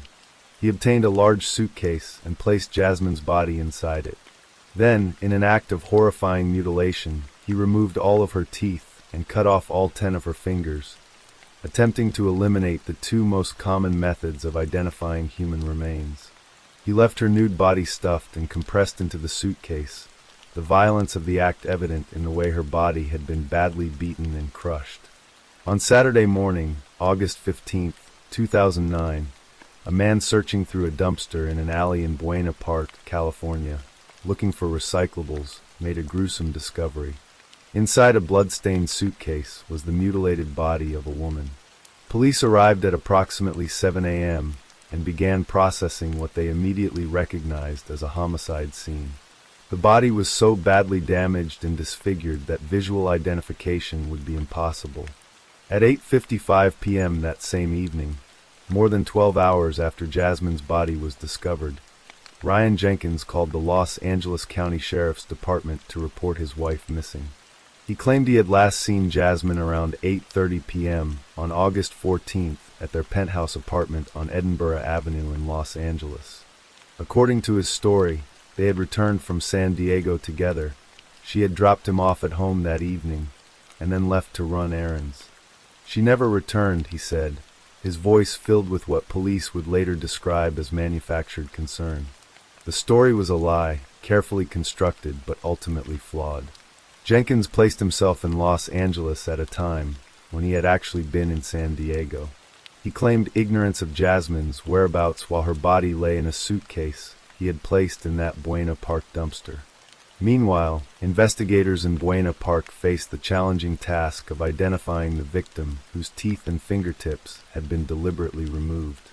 But Ryan Jenkins had not anticipated the advancement of forensic science. Medical examiners discovered that the victim had breast implants, and those implants contained serial numbers. By tracing those serial numbers through the manufacturer's records, investigators were able to positively identify the body as Jasmine Fiore. The identification came quickly, and investigators immediately turned their attention to the victim's husband. On Sunday morning, August 16th, at approximately 9 a.m., surveillance footage captured Ryan Jenkins leaving the Edinburgh Avenue penthouse for the last time, carrying luggage and appearing to be in a hurry. He climbed into his black BMW SUV and began driving north, leaving Los Angeles behind. When police contacted Jenkins on August 17th, he claimed he was in Utah and was heading to Canada to resolve some immigration issues. The statement revealed his escape plan, though investigators were not yet ready to formally name him as a suspect. But Jenkins was already putting distance between himself and the crime scene, crossing state lines in a desperate bid for freedom. Jenkins drove north through California and into Washington state, where he picked up his speedboat, a vessel he had named Night Rider. On August 19th, a man matching Jenkins' description was spotted piloting the boat into a marina in Point Roberts, Washington, a small peninsula accessible from the United States by boat, but also reachable overland from Canada. Jenkins' stepmother lived in Point Roberts, and investigators believe he used this connection to facilitate his escape. The Royal Canadian Mounted Police announced they believed Jenkins had crossed into Canada by boat sometime between August 19th and August 20th. On August 20th, 2009, authorities formally charged Ryan Jenkins with murder and issued an arrest warrant. That same day, Jenkins called his detained father at Vancouver International Airport. His father had been stopped at U.S. Customs, and during the brief call before he was forced to hang up due to cell phone restrictions, Ryan likely realized that his family was being monitored and that the authorities were closing in. VH1 made the decision to suspend broadcast of Megan Wants a Millionaire on August 19th, citing respect for Fiore family. The network also canceled plans to air I Love Money 3, where Jenkins had reportedly won the competition. The entire incident effectively ended VH1's celebriality programming block, raising serious questions about the vetting process for reality television contestants. The international manhunt intensified as Canadian authorities distributed Jenkins' photograph throughout British Columbia, warning residents that he was dangerous and possibly armed. "The ring was tightening on him," said Tom Hession, Chief Inspector for the U.S. Marshals Service's Regional Fugitive Task Force. Jenkins was running out of places to hide. On August 21st, a young woman walked into the Thunderbird Motel in Hope, British Columbia, a small town about an hour's drive from the U.S. border. She paid cash for 3 nights accommodation for room number 2 and made small talk with the manager, appearing calm and composed. The manager described her as attractive, about 25 to 30 years old. She stayed in the room with Jenkins for about 20 minutes, then left. That woman was later identified as Elena Jenkins, Ryan's half-sister. The motel manager saw Jenkins walking outside the following day, August 21st. He looked exhausted and was barely recognizable from his television appearances. Jenkins remained holed up in the small, drab room, the reality of his situation settling in around him like the walls of a prison. On Sunday morning, August 23rd, when the couple failed to check out of the Thunderbird Motel as scheduled, the manager and his nephew decided to investigate. They had noticed very little activity over the weekend and were concerned. When they entered room number 2, they found Ryan Jenkins hanging from a clothes rack by a belt. He was 32 years old. There was no suicide note in the room, though investigators later found a document on his laptop titled Last Will and Testament, dated August 20th, 2009. According to Buena Park Police Sergeant Bill Kohanek, the document looked like he was just trying to wrap up some of his thoughts, but he completely left out the homicide out of the verbiage. At a press conference Sunday evening, Buena Park Police Lieutenant Steve Holliday expressed the frustration felt by investigators and Jasmine's family. "The sadness of this all is that Mr. Jenkins will not stand before an Orange County jury for his crimes," Holliday said. "Justice would never be fully served. Jasmine's killer would never answer for his actions in a court of law." On August 27, 2009, investigators discovered a storage unit in Washington state filled with Jenkins' belongings, including a suitcase of clothes. The discovery added another piece to the puzzle of his escape route, though by then, the chase was over. Ryan Jenkins' mother, Nada Jenkins, who resided in Vancouver, refused to accept that her son had killed Jasmine. In a brief interview, she expressed certainty that evidence would eventually prove his innocence, but she broke down crying when describing her son as a good and kind man. Her denial was understandable, the instinct of a mother unable to reconcile the son she knew with the monster who had murdered his wife. The murder of Jasmine Fiore sent shockwaves through the reality television industry and raised serious questions about the responsibility production companies bear when putting contestants on national television. Ryan Jenkins had a documented history of violence against women, yet he had been cast on 2 major network shows and portrayed as an eligible, successful bachelor. The failure to properly vet contestants had deadly consequences. For Jasmine's family and friends, no amount of media attention or industry reform could bring her back. She had been a vibrant young woman with dreams and ambitions, a person trying to build a life and a career. She had recognized the danger in Ryan Jenkins and had tried to leave, seeking an annulment and attempting to create distance. But Jenkins' obsession and rage had proven impossible to escape. The case remains a stark reminder of the dangers of domestic violence and the lethal potential of jealousy and control. Jasmine Fiore died at 28 years old, her life brutally cut short by a man who claimed to love her, but whose love was really possessiveness, whose passion was really violence. Her story, like so many stories of intimate partner violence, ended in a dumpster in an alley, her identity nearly erased by the very person who had promised to cherish her. The glamour of reality television and Las Vegas weddings had masked a darkness that ultimately consumed them both, leaving behind only grief, unanswered questions, and a young woman whose light was extinguished far too soon. Story 7. The warm Florida sunshine filtered through the windows of the new house in Land O'Lakes, casting golden light across empty rooms waiting to be filled with furniture and memories. For 47-year-old Galen Eugene Thurneau, known to everyone as Gene, this house represented something profound. A fresh start, a second chance at happiness after the painful dissolution of his first marriage. November 1st, 2006, should have been a day of celebration, an opportunity to share his new beginning with friends who had become part of his Florida life. Gene Thurneau had taken a winding path to arrive at this moment. An Air Force veteran who had served his country with distinction, he had built a successful career as an air traffic controller, a profession demanding precision, calm under pressure, and absolute reliability. For years, he had worked at a control tower in Nebraska, guiding aircraft safely through the skies while building a life with his wife. But marriages sometimes fracture despite best intentions, and when Gene's first marriage ended in divorce, the pain had been overwhelming.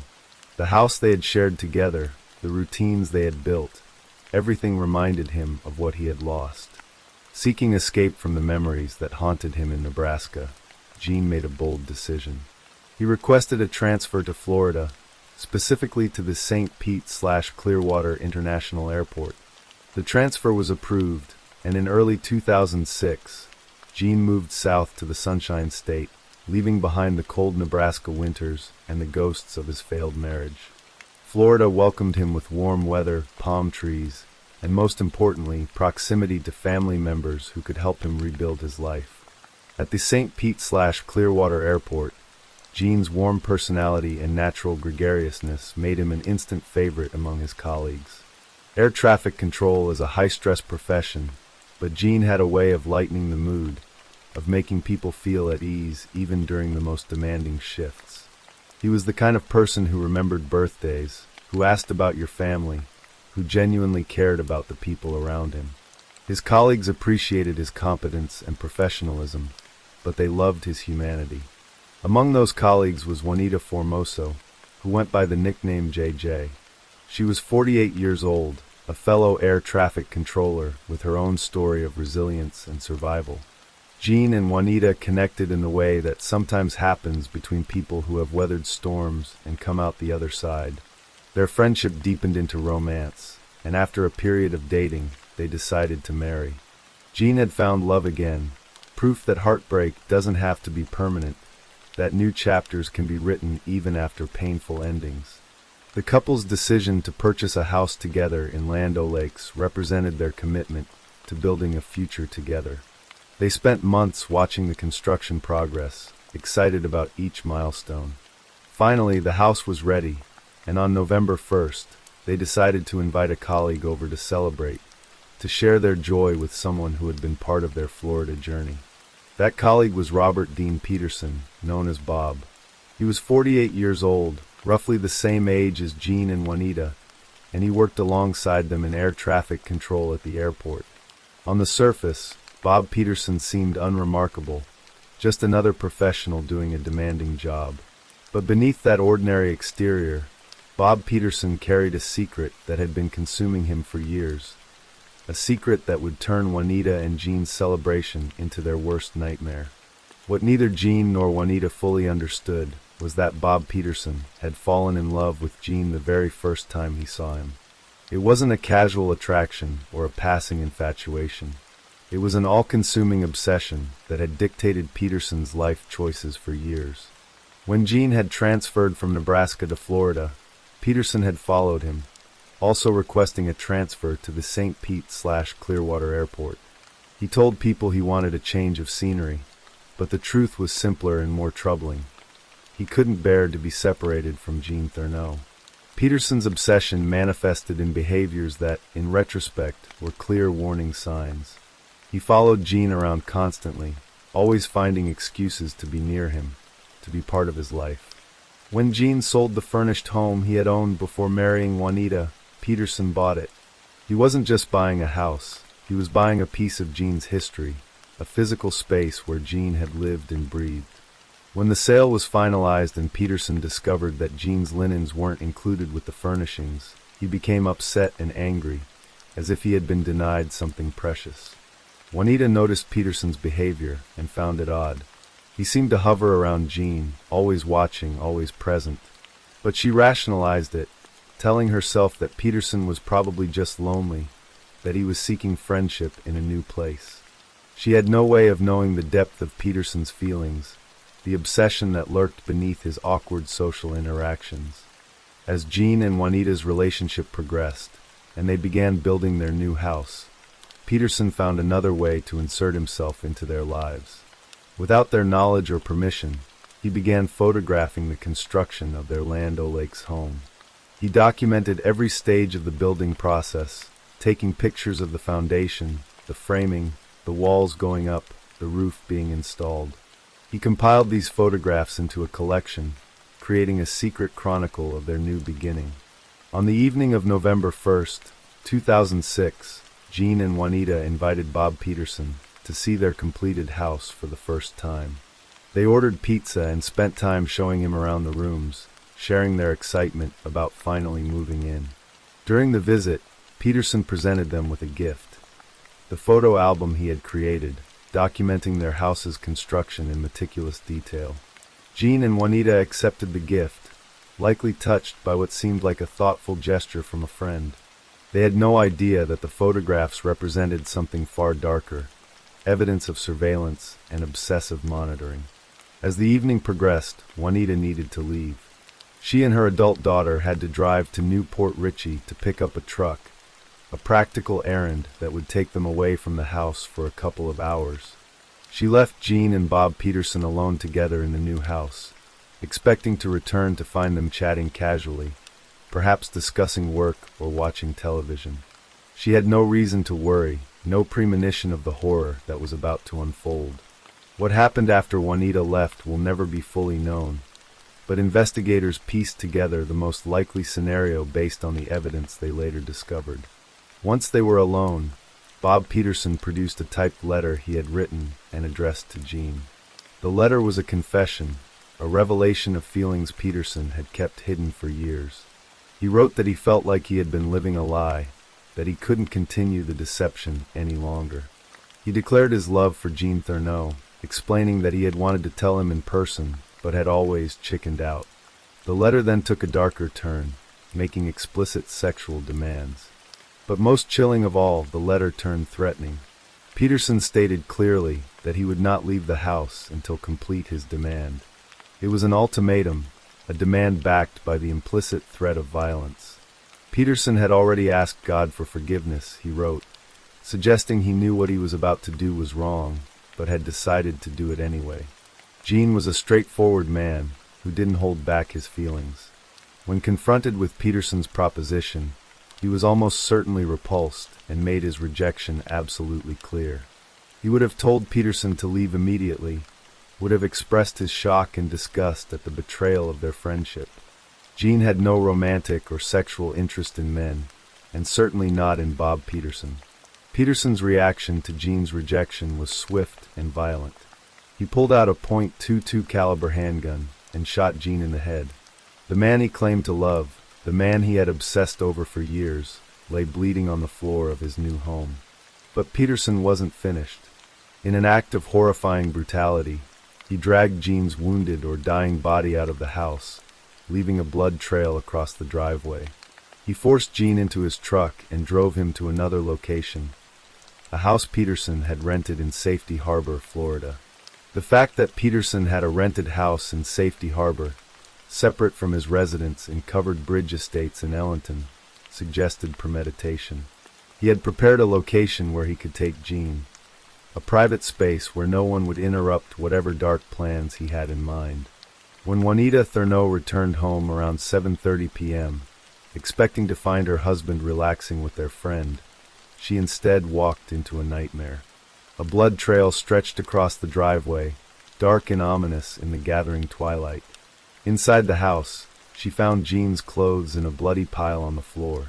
She called his cell phone frantically and heard it ringing from his discarded pants. Her husband was gone, but his clothes, his phone, everything was there except him. On the end table, Juanita found an envelope addressed to Gene. Inside was the typed letter Peterson had written, his confession of love and his threatening demands. The words on the page made Juanita's blood run cold.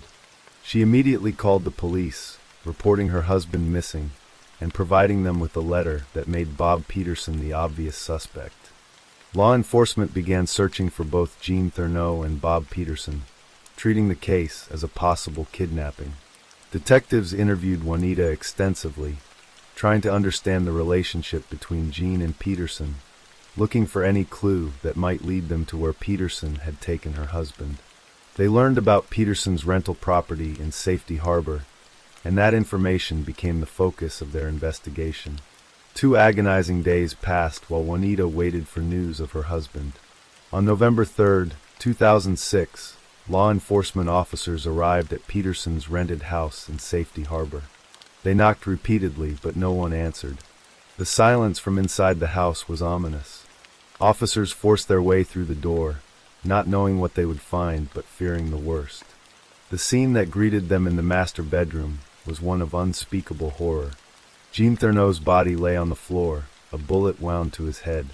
But the brutality didn't end with murder. Peterson had mutilated Gene's body. The violence of the act spoke to the depth of Peterson's disturbed mental state, his inability to accept rejection, his need to destroy what he could not possess. Beside Gene's body lay Bob Peterson, also dead from a gunshot wound to the head from the same .22 caliber handgun he had used to kill Gene. Peterson had taken his own life, ending the horror he had created, but leaving behind devastation and unanswered questions. The murder-suicide concluded a tragedy that should never have happened, that might have been prevented if anyone had understood the danger Peterson posed. The investigation revealed the full extent of Peterson's obsession. Detectives found evidence that he had followed Gene from Nebraska to Florida specifically to remain close to him. He had purchased Gene's former home, collected photographs of Gene and Juanita's new house construction, and inserted himself into their lives at every opportunity. His brother Anthony later told investigators that Bob had not hidden the fact that he was gay and spoke of Gene Thurneau often, though he never indicated they had any kind of relationship. The obsession had been one-sided, fueled entirely by Peterson's imagination and desires. Anthony Peterson also expressed shock at his brother's capacity for violence. "I didn't even think he had a gun," he said. "I didn't think he was capable of doing it, he might have snapped. But this wasn't a sudden snap. The evidence suggested planning and premeditation.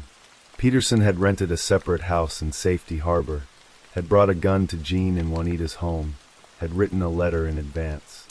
These were not the actions of someone acting on impulse, but rather someone who had contemplated this outcome, perhaps even rehearsed it in his mind. Juanita Thurneaux was left to pick up the pieces of her shattered life.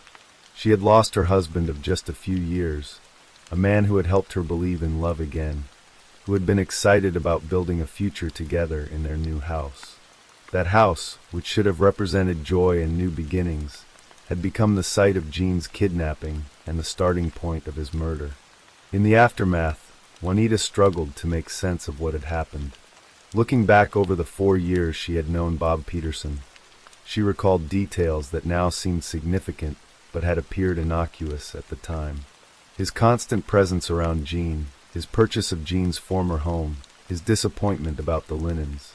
All of it formed a pattern she hadn't recognized until it was too late.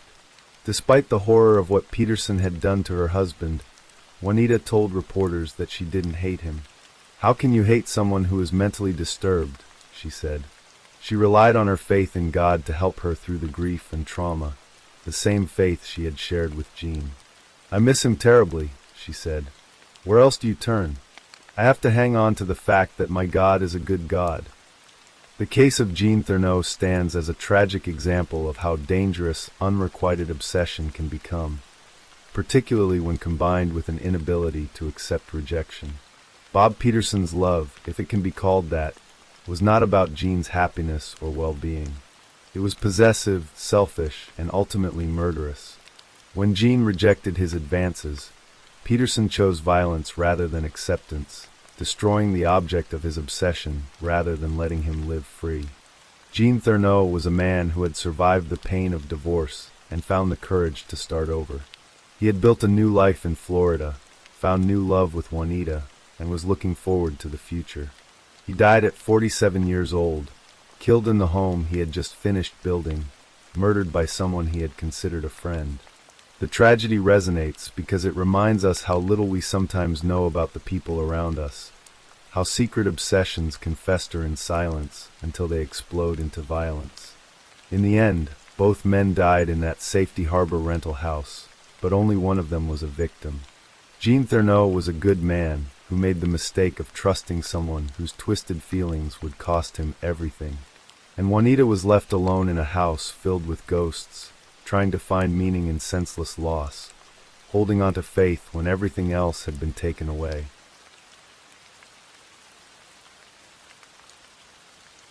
Story 8. The December wind swept through the streets of Columbus, Ohio, carrying with it the first real bite of winter as 1991 drew toward its close.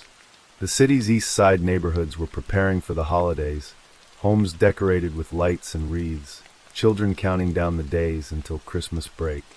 For 13-year-old Shirley-Ann McVie, December should have been a time of anticipation and joy, but life had dealt her a far more complicated hand than most children her age ever faced. Shirley-Ann was a ward of Franklin County, a designation that carried both protection and profound sadness. Her biological parents faced mental challenges that made them unable to provide the care a child needed, and so from a very young age, Shirley-Ann had been placed in the foster care system. She lived with foster parents on Halleck Drive, a quiet residential street on Columbus's east side, trying to build stability in a life that had already known too much upheaval.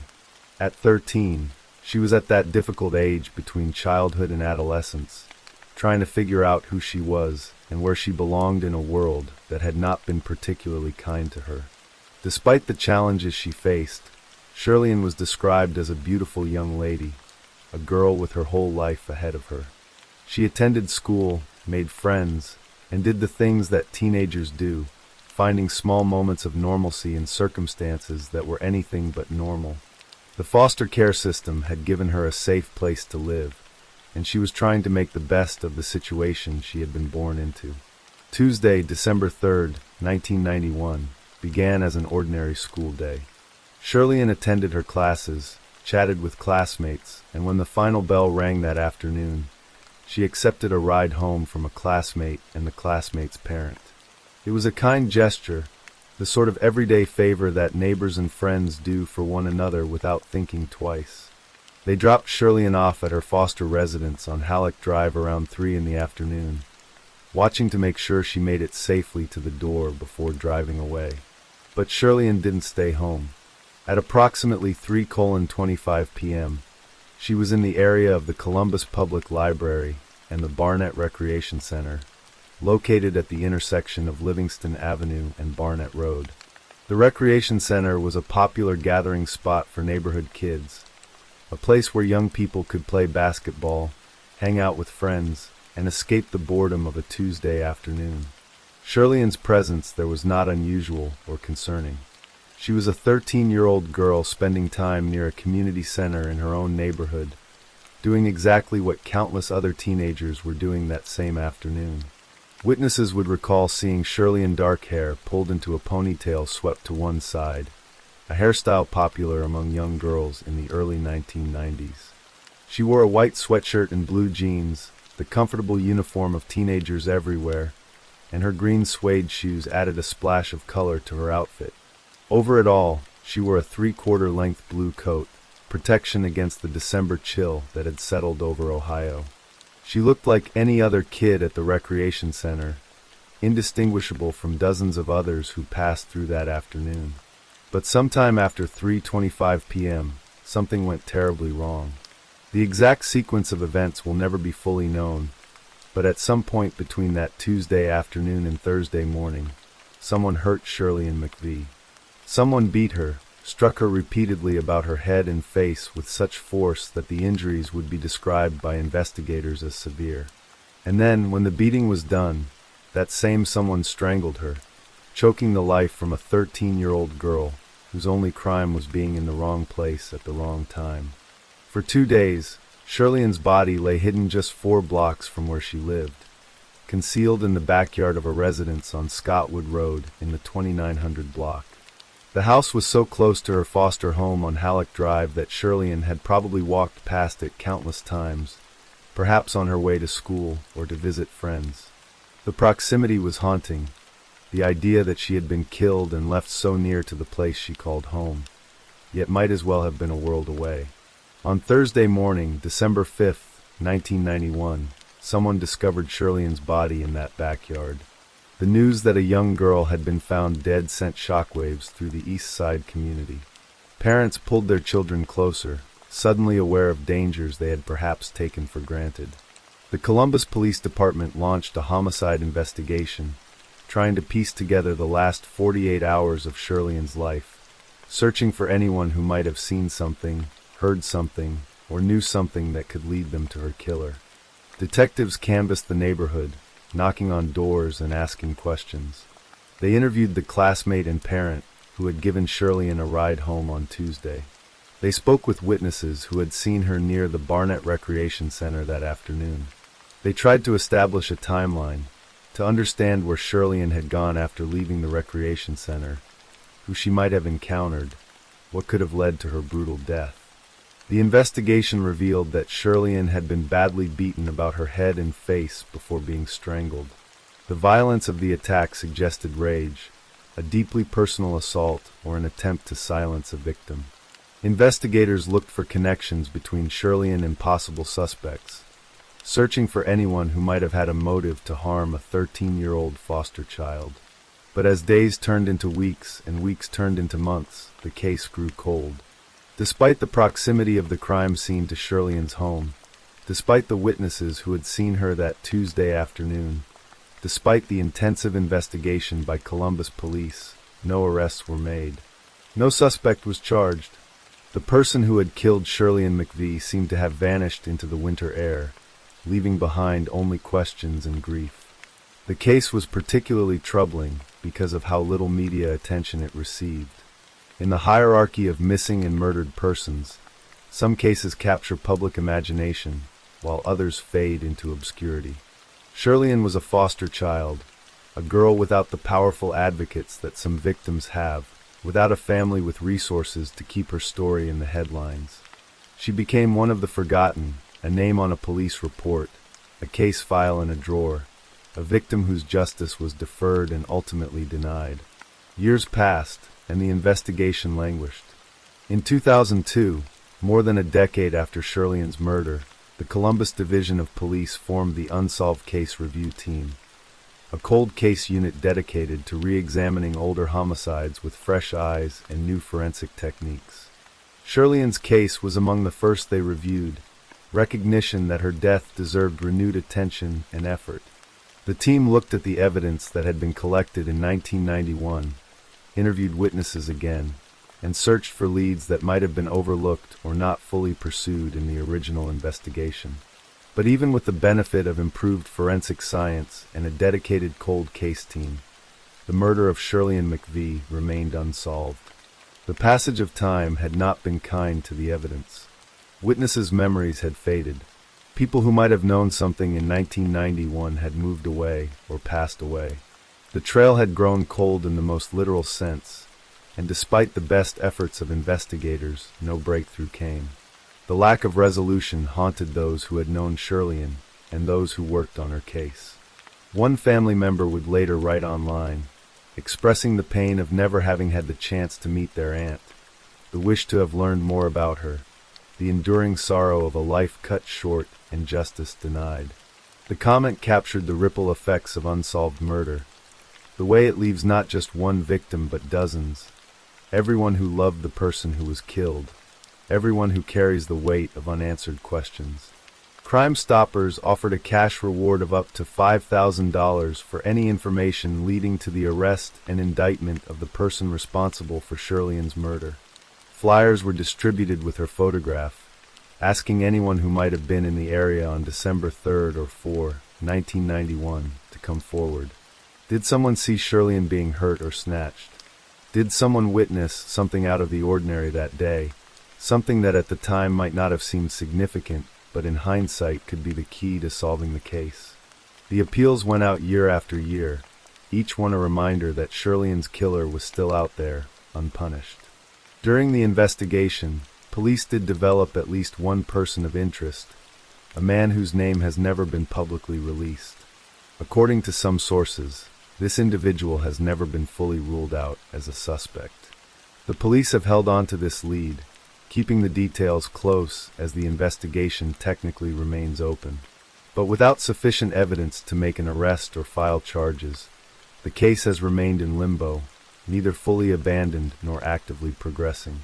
The murder of Shirleyan McVie remains the Oregon Police Department's only cold case homicide, though this reference may be an error, as the crime occurred in Columbus, not Oregon, Ohio. Regardless of the jurisdictional confusion in some sources, the case stands as a stark reminder of the vulnerability of children in the foster care system and the particular challenges in solving crimes when victims lack strong family advocacy. The neighborhood where Shirleyan lived and died has changed in the decades since 1991. The Columbus Public Library and Barnett Recreation Center still stand at Livingston Avenue and Barnett Road, though they have been updated and modernized. The backyard on Scottwood Road, where Shirleyan's body was found, is now part of a community that has largely forgotten the tragedy that occurred there. New residents have moved in, unaware of the history beneath their feet. But for those who remember Shirleyan McVie, the case remains painfully unresolved. She was a 13-year-old girl who deserved protection, who deserved to grow up and discover who she would become. Instead, she became a statistic, a cold case file, a name on a memorial website. She was beaten and strangled just 4 blocks from her home, killed by someone who has never been held accountable, who may still be living free while Shirleyan has been gone for more than 3 decades. The foster care system that was meant to protect Shirleyan could not save her from the random violence or calculated cruelty that ended her life.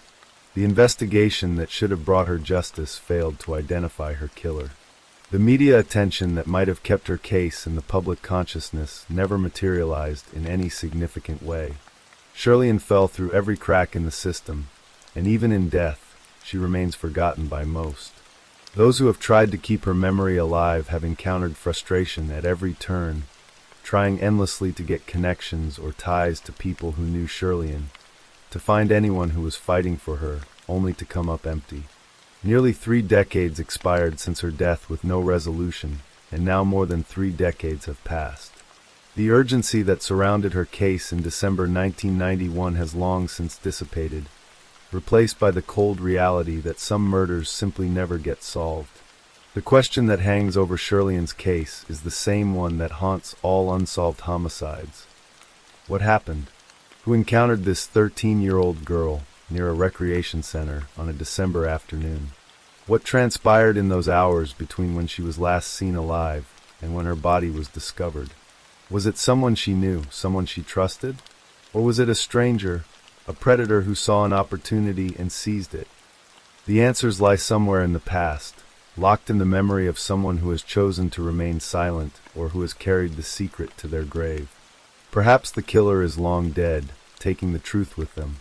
Perhaps they are still alive, living with the knowledge of what they did to a foster child on a cold December day in 1991. Perhaps there is someone who knows something, who saw something, who has remained silent out of fear or indifference, or because they didn't realize the significance of what they witnessed. Shirleyan McVee's grave stands as a silent testament to a life that mattered, even if the world did not always treat it as such. She was somebody's daughter, even if her parents couldn't care for her. She was somebody's classmate and friend. She was a young girl with dreams and fears and hopes for the future. And she deserved better than she got, both in life and in death. The case remains open, technically active even if no investigators are actively working it on a daily basis. Anyone with information is still urged to contact Crime Stoppers at 614-461-TIPS. The reward money still stands, waiting for the tip that might finally break the case wide open. But with each passing year, the likelihood of resolution diminishes. Memories fade, witnesses die, evidence deteriorates. The window for justice grows smaller. And so Shirleyan McVee remains frozen in time, forever 13 years old, her ponytail swept to one side, wearing her white sweatshirt and green suede shoes. She remains trapped in that December afternoon in 1991, seen for the last time near a recreation center 4 blocks from her home, unaware that she would never make it back. Her story is one of the countless cold cases that litter the landscape of American law enforcement, reminders of justice deferred and families left without answers, of young lives cut short by violence that society failed to prevent or punish.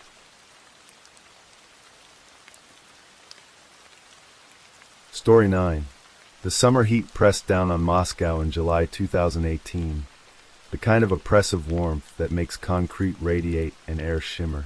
In an apartment building in the northern district of the Russian capital, 3 young women were preparing to cross a threshold from which there could be no return. Christina, 19 years old, Angelina, 18, and Maria, just 17, were about to commit an act that would shock Russia and ignite a national conversation about domestic violence, self-defense, and the limits of human endurance. The sisters had grown up in what appeared from the outside to be an ordinary Moscow family. Their father, Mikhail Kakaturian, was 57 years old, a businessman who presented himself to the world as a respectable man, a regular churchgoer who saw himself as righteous and moral. But inside the walls of their apartment, behind closed doors where neighbors couldn't see and the outside world couldn't reach, Mikhail Kakaturian was something else entirely. A tyrant, an abuser, and a predator who had systematically tortured his own daughters for years.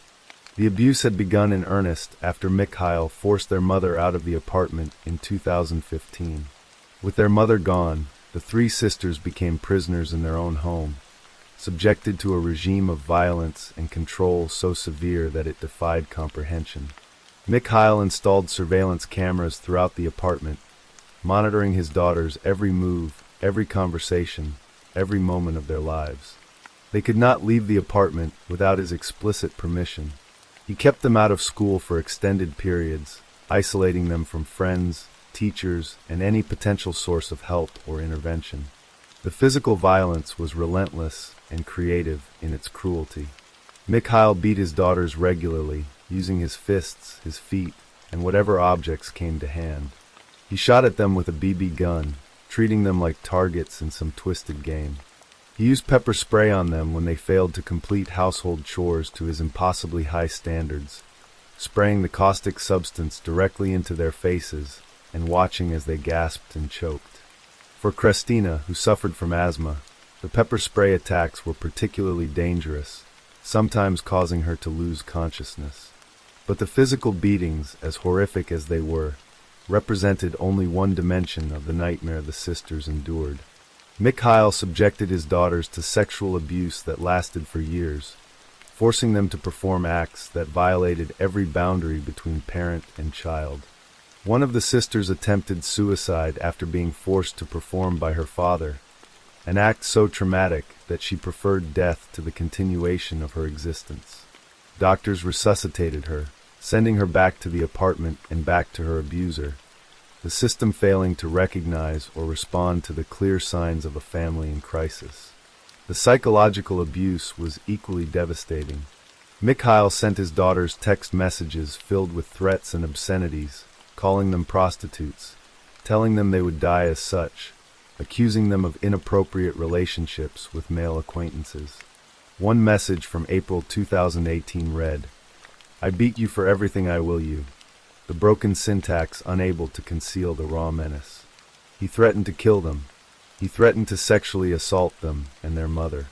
He created an atmosphere of constant terror where the girls never knew what would trigger his rage, what minor infraction would result in violence. The sisters developed serious mental health problems under this sustained campaign of abuse. Psychological evaluations would later document post-traumatic stress disorder and other trauma-related conditions. They lived in a state of perpetual fear, their existence reduced to survival, every day a calculation of how to avoid triggering their father's wrath, while knowing that no amount of caution could truly protect them. Mikhail Khachaturian's view of his behavior was shaped by his religious beliefs and his adherence to what he considered traditional values. He saw domestic violence not as a sin but as a father's right, a necessary tool for maintaining order and discipline in his household. This perspective was not unusual in Russia, where cultural attitudes toward domestic violence had been reinforced by legal changes that effectively decriminalized certain forms of family abuse. In 2017, the Russian parliament had passed what critics called the slapping law, legislation that downgraded first-time domestic violence offenses that didn't result in serious injury from criminal to administrative violations. The law, supported by the Russian Orthodox Church and advocates of traditional family values, sent a clear message that violence within the family was a private matter, something to be handled internally rather than through law enforcement intervention. For women and children trapped in abusive homes, the message was equally clear. You are on your own. By the summer of 2018, the Khachaturian sisters had endured years of abuse with no escape and no help coming. They had tried to survive, to endure, to wait for some external force to rescue them. But no rescue came. The systems that should have protected them, schools, medical professionals, law enforcement, had all failed to intervene or had intervened inadequately. The sisters began to realize that if they wanted to survive, they would have to save themselves.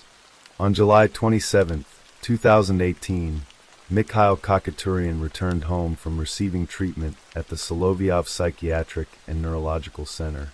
Despite his time at a psychiatric facility, his behavior showed no improvement. He was immediately angry about what he perceived as extra expenses and mess in the apartment.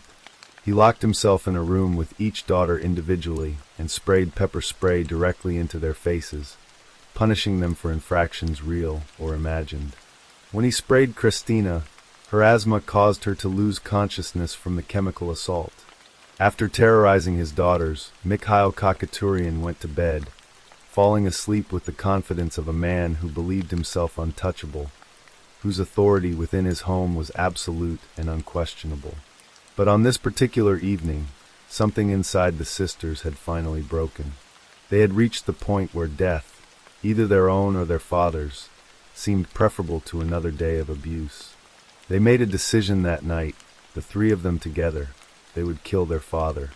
They gathered what they needed, a knife from the kitchen, a hammer, and the same can of pepper spray that Mikhail had just used on them.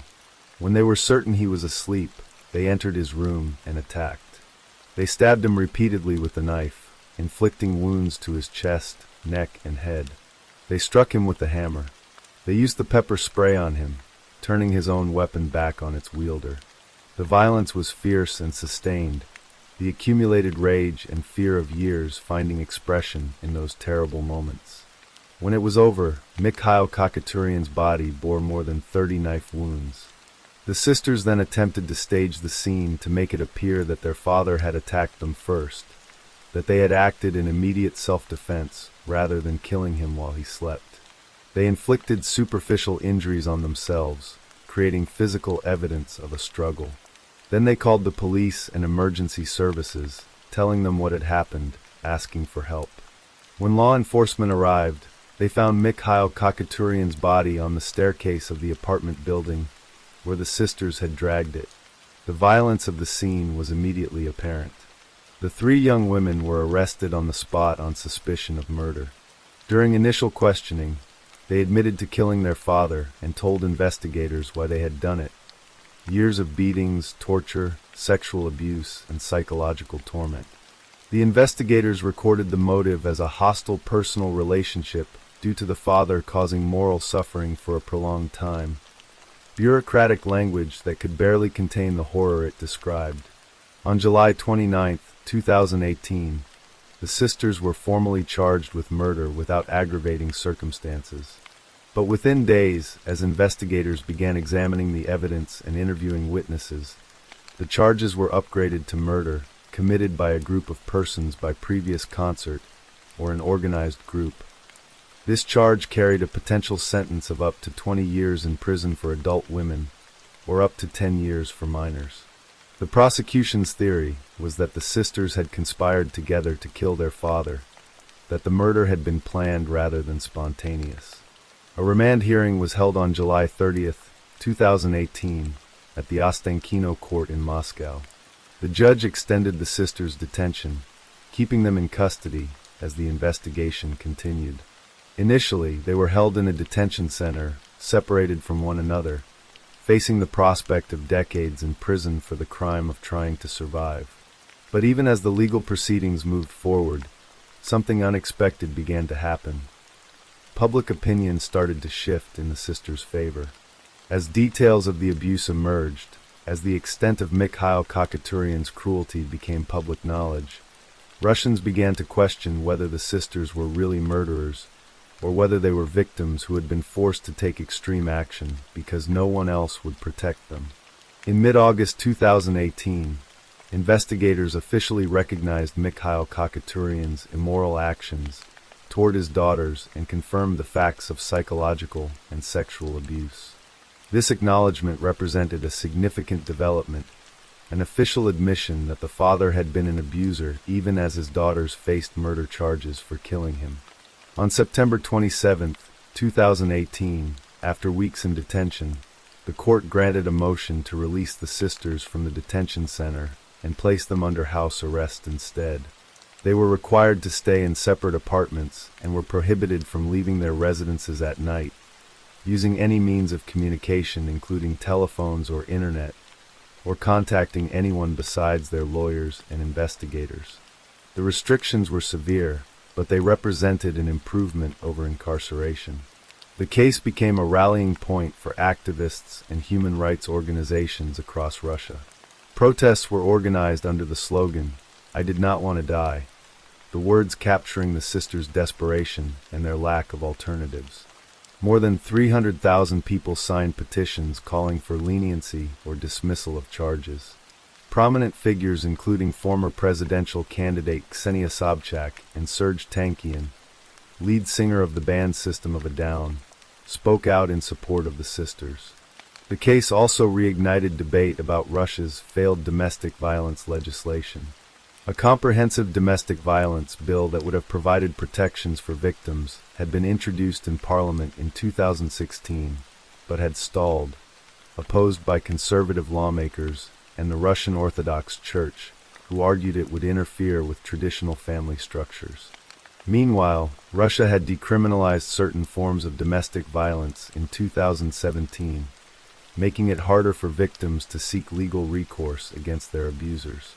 A 2019 survey by the independent Levada Center found that 47% of Russians, and a majority of women, believed the Khachaturian sisters' actions were justified. Another survey by Mediazona, a Russian news outlet focusing on justice issues, revealed that nearly 80% of Russian women incarcerated for premeditated murder between 2016 and 2018 had been attempting to defend themselves against an abuser. The statistics painted a disturbing picture of a society where women had to choose between enduring violence or facing murder charges for protecting themselves. In January 2020, in what appeared to be a breakthrough, Russia's Prosecutor General's office acknowledged that the sisters had been subjected to prolonged physical and sexual abuse, and concluded that their actions should be reclassified as necessary self-defense rather than premeditated murder. This ruling was expected to effectively close the criminal case against the sisters, allowing them to begin rebuilding their lives.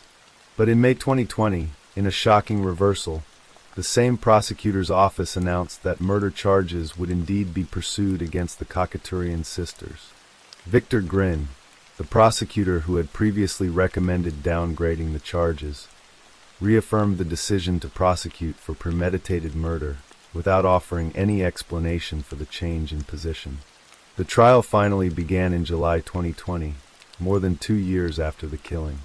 Christina and Angelina, the two older sisters, were tried together, while Maria, who had been a minor at the time of the offense, was tried separately after being deemed mentally unfit for murder charges. The proceedings were lengthy and complex, drawing continued public attention and protest. In March 2021, the Khachaturian sisters were officially recognized as victims in a separate criminal case involving the violence and abuse committed by their father. This recognition represented an important legal acknowledgement that they had been subjected to crimes before they committed the act of killing. The investigation into Mikhail Khachaturian's crimes continued even after his death. In May 2022, investigators tightened the charges against the deceased man to include distribution of adult materials involving his daughters, adding another layer of horror to the already extensive catalog of abuse. On April 21, 2025, nearly 7 years after the killing, the Butyrsky District Court in Moscow posthumously found Mikhail Khachaturian guilty of sexual violence, inflicting serious bodily harm. The criminal case against him was terminated due to his death, but the guilty verdict represented a form of vindication for the sisters, official recognition that their father had been a criminal whose actions drove them to desperation. The Moscow City Court upheld this posthumous conviction in November 2025, rejecting appeals from Mikhail's relatives who sought his rehabilitation.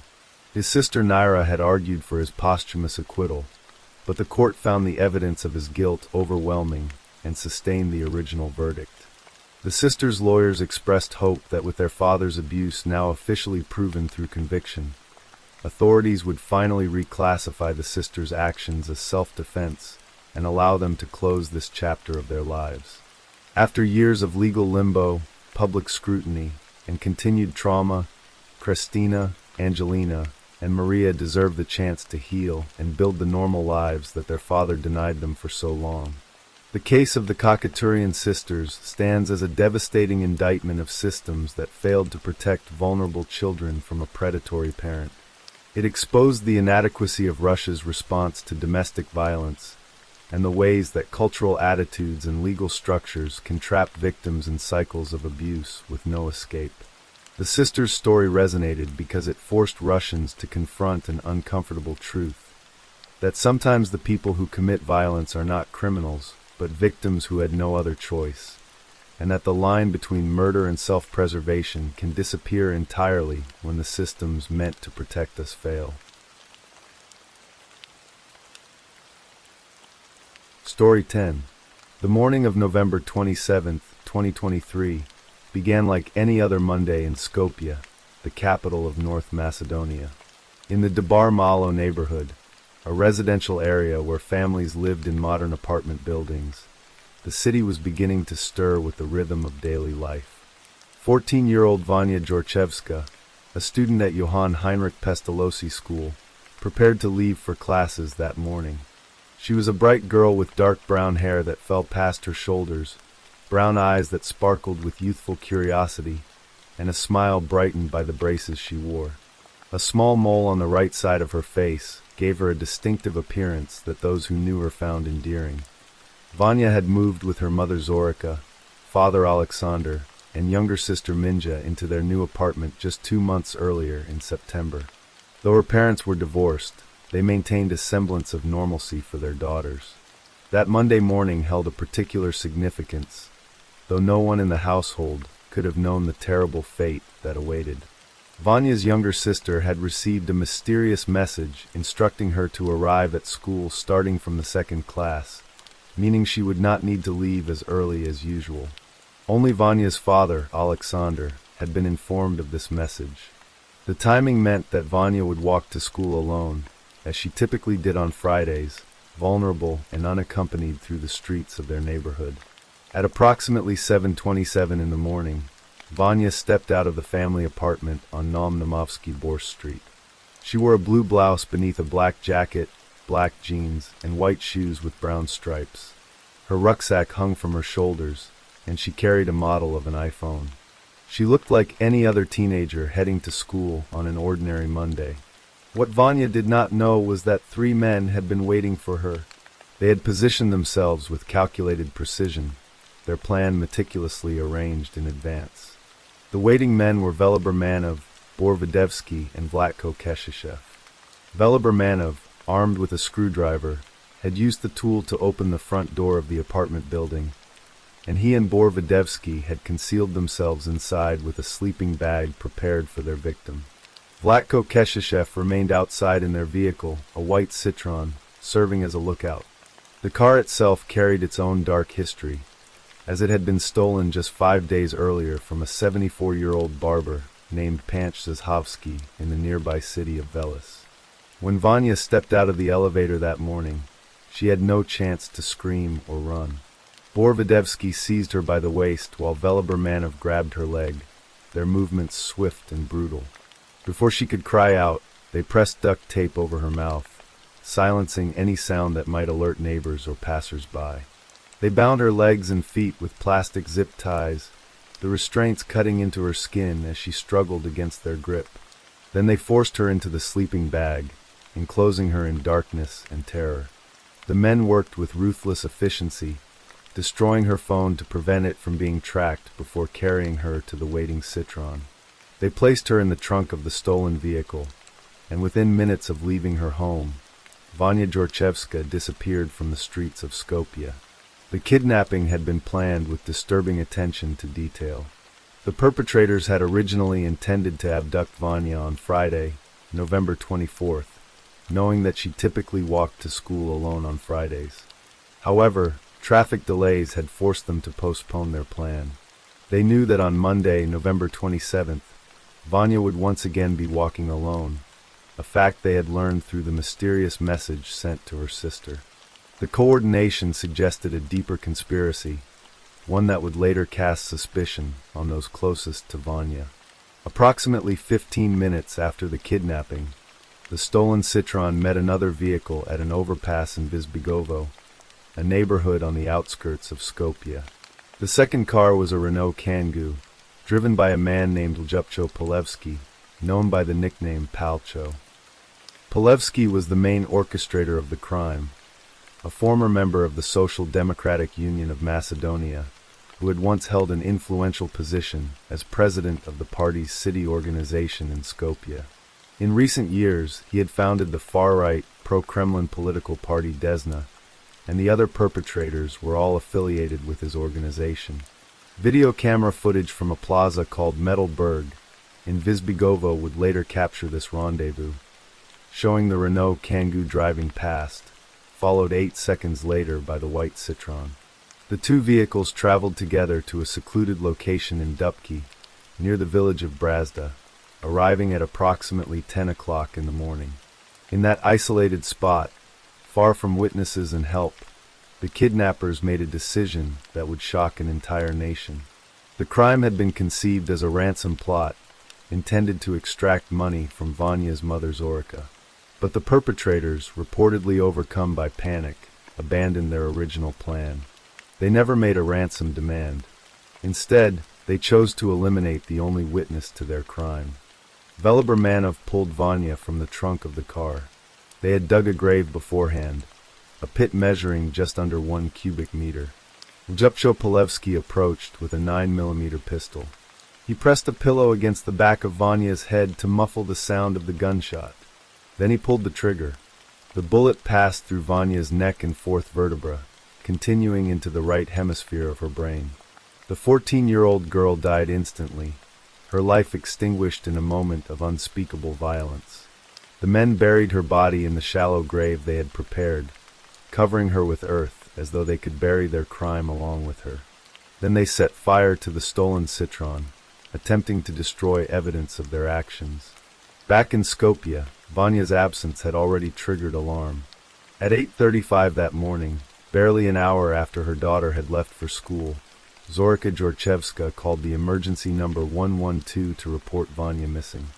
Her father, Alexander, officially reported to the police for a second time at around 11 o'clock.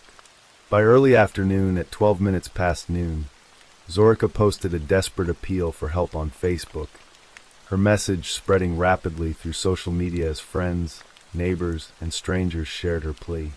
The police response was immediate and extensive. An operational headquarters was established at the Skopje Regional Police Division, and investigators launched a comprehensive search operation.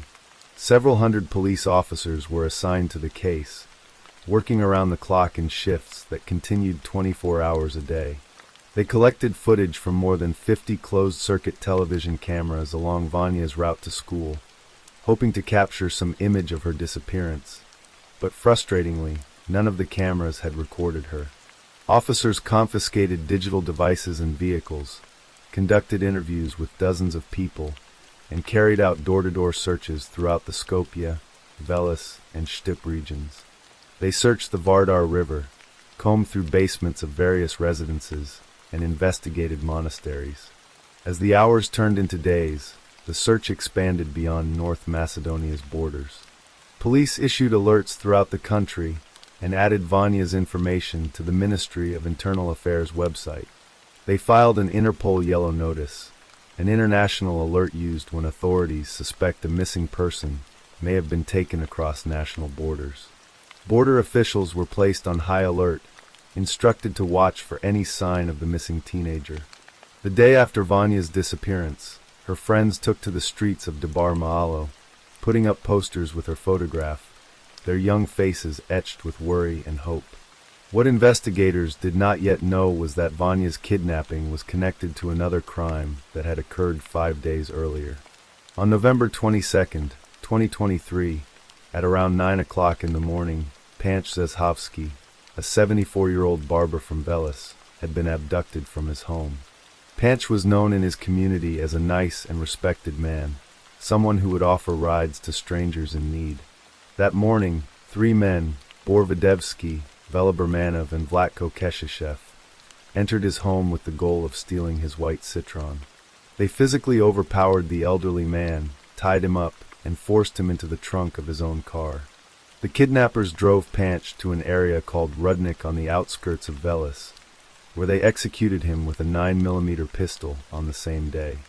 The reason for his murder, according to later investigations, was that Panch owed Ljupcho Polevsky €500.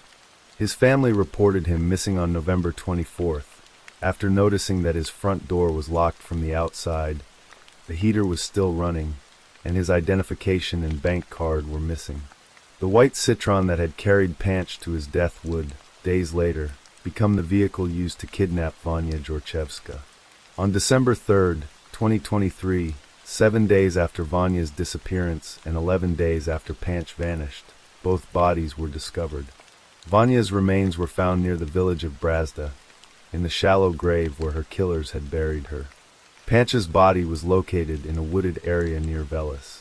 Same individuals had carried out both murders. Vanya's kidnapping had not been random, but was targeted with lucrative motives, meaning she had been kidnapped for ransom. The autopsy confirmed what investigators had suspected. Vanya had died from a gunshot wound that passed through her neck and fourth vertebra, with additional trauma to the right hemisphere of her brain. Within days of discovering the bodies, police began making arrests. On December 2nd, 3 men were taken into custody: 53-year-old Vela Bermanov, 52-year-old Bor Videvsky, and 64-year-old Vlatko Keshishev. Each was arrested separately, and searches were conducted at their homes and vehicles. But the main perpetrator, Ljupcho Polevsky, had fled the country. Polevsky had left for Serbia 3 days after Vanya's murder and 1 week after Panch's killing. From Belgrade, he traveled through Bulgaria to Turkey, attempting to escape justice. On December 4th, 2023, an international arrest warrant was issued for Polevsky. Investigators tracked him through Interpol, and on December 5th, Turkish police apprehended him in Balıkesir while he was walking along a highway. The extradition process began immediately, with North Macedonia's Justice Minister Krinar Loga signing the extradition request the same day Interpol notified them of Polevsky's arrest. Turkish authorities placed Polevsky under 40 days of extradition detention, and by April 30th, 2024, Turkey officially approved his extradition to North Macedonia. The investigation took another shocking turn when police detained a 5th suspect, Vanya's father, Alexander Georgievsky. Authorities suspected that he had assisted in his daughter's kidnapping by providing information about when she would be walking to school alone. The accusation sent ripples of horror through the community. Could a father truly have participated in a plot that led to his own daughter's death? Alexander spent several months in detention and house arrest, claiming that he had admitted guilt only after being subjected to physical abuse by police. The suspicion cast a shadow over the entire case, raising questions about trust, betrayal, and the depths of human depravity. In May 2024, the Public Prosecutor's Office in Skopje filed indictments against 5 individuals: Vela Bermanov, Vlatko Keshishev, Bor Videvsky, Alexander Georgievsky, and following his extradition, Ljupcho Polevsky. On July 8, 2024, the Skopje Criminal Court dismissed defense appeals and upheld the indictments in full, assigning Judge Ivica Stefanovsky to preside over the case. On September 4, 2024, the court unified the separate cases into one consolidated trial, scheduled to begin on September 20th. At that first hearing on September 20th, all 5 defendants pleaded not guilty before the Skopje Criminal Court. Over the following months, more than 35 public court sessions were held, during which evidence was presented by both the prosecution and the defense. The prosecution displayed video recordings showing the vehicles at the Vizbigovo overpass, electronic communications between the defendants, and items collected from the crime scene. Polevsky maintained throughout the trial that he was innocent, claiming the proceedings were politically motivated because of his anti-Western and pro-Russian stance as leader of the Desna Party. During the trial, investigators pursued various theories and leads. One particularly strange avenue of investigation involved an alleged online Swedish boyfriend that Vanya's parents believed might have kidnapped her. But no evidence was found to support the theory that an online predator had abducted Vanya. Another theory emerged from defendant Vela Bermanov himself, who claimed that the perpetrators had kidnapped the wrong person. According to his account, they had intended to kidnap a woman aged 38 to 40 years old and hold her for ransom. The bizarre claim suggested either a desperate attempt to avoid responsibility or revealed the chaotic, improvised nature of the crimes. On June 25, 2025, Judge Ivica Stefanovsky delivered the final verdict. Ljupcho Polevsky, Vela Bermanov, Bor Videvsky, and Vlatko Keshishev were each sentenced to life imprisonment for the kidnapping and murder of both Vanya Georgievska and Panch Zeshovsky. In addition to the life sentences, they received 10 years in prison for the kidnapping charges, to be served concurrently. The judge described the crimes as particularly cruel, noting that the defendants had caused Vanya severe psychological suffering before taking her life. He recounted how Veliber had taken the girl from the trunk and placed her in the hole they had dug, while Polevsky shot her in the head with the gun, using a pillow to muffle the sound. In a surprising development, Alexander Georgievsky was acquitted due to insufficient evidence of his involvement in the case. Judge Stefanovsky stated that despite the prosecutor's conviction, the evidence failed to prove that Alexander had committed the crime he was accused of. The court released him from all responsibility and from house arrest. However, the prosecution announced they would not give up on pursuing Vanya's father, suggesting they might appeal the acquittal. The case prompted demands for a child alert system in North Macedonia, similar to the Amber Alert system used in the United States. In a letter to the court, Vanya's mother Zorica wrote words that captured the anguish of every parent's worst nightmare. Such a crime cannot be tolerated. Parents should no longer cry and pray for justice. Today I am praying for justice for Vanya. Her words echoed through the courtroom and beyond, a plea that the death of her 14-year-old daughter might somehow lead to a world where children can walk to school without fear, where innocence is protected rather than destroyed, where justice prevails over evil. The weapon used to kill Vanya and Panch was never recovered. According to testimony during the trial, in June 2025, the prosecution requested an investigation into this individual for helping to conceal evidence related to the murders.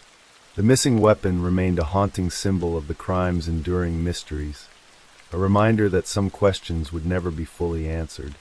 Vanya Georgievska's life was cut short on a Monday morning when she should have been sitting in a classroom, learning and laughing with her friends.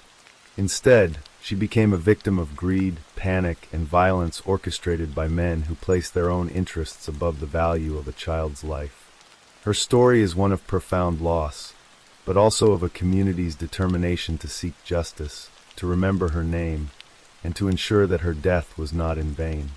In the streets of Debar Maalo, where her friends once hung posters pleading for her return, her memory endures as both a tragedy and a call to action, a reminder of the fragility of safety and the importance of protecting the most vulnerable among us. Story 11. The summer evening air hung thick and still over the Susquehanna Valley on August 5, 1989, the kind of humid Pennsylvania night that made clothes cling to skin and turned every breath into an effort. Tracy Marie Crow stood barely 4 feet 10 inches tall, a petite 17-year-old with brown hair that fell past her shoulders and green eyes that reflected both intelligence and a gentle shyness. She moved through her parents' home in Ennerline with the quiet efficiency of someone who had never been in trouble, who had never given her family a moment of worry. In her small bedroom, $300 lay untouched, money she had saved from part-time work, and in her bank account sat another $400, evidence of the responsibility that defined her character.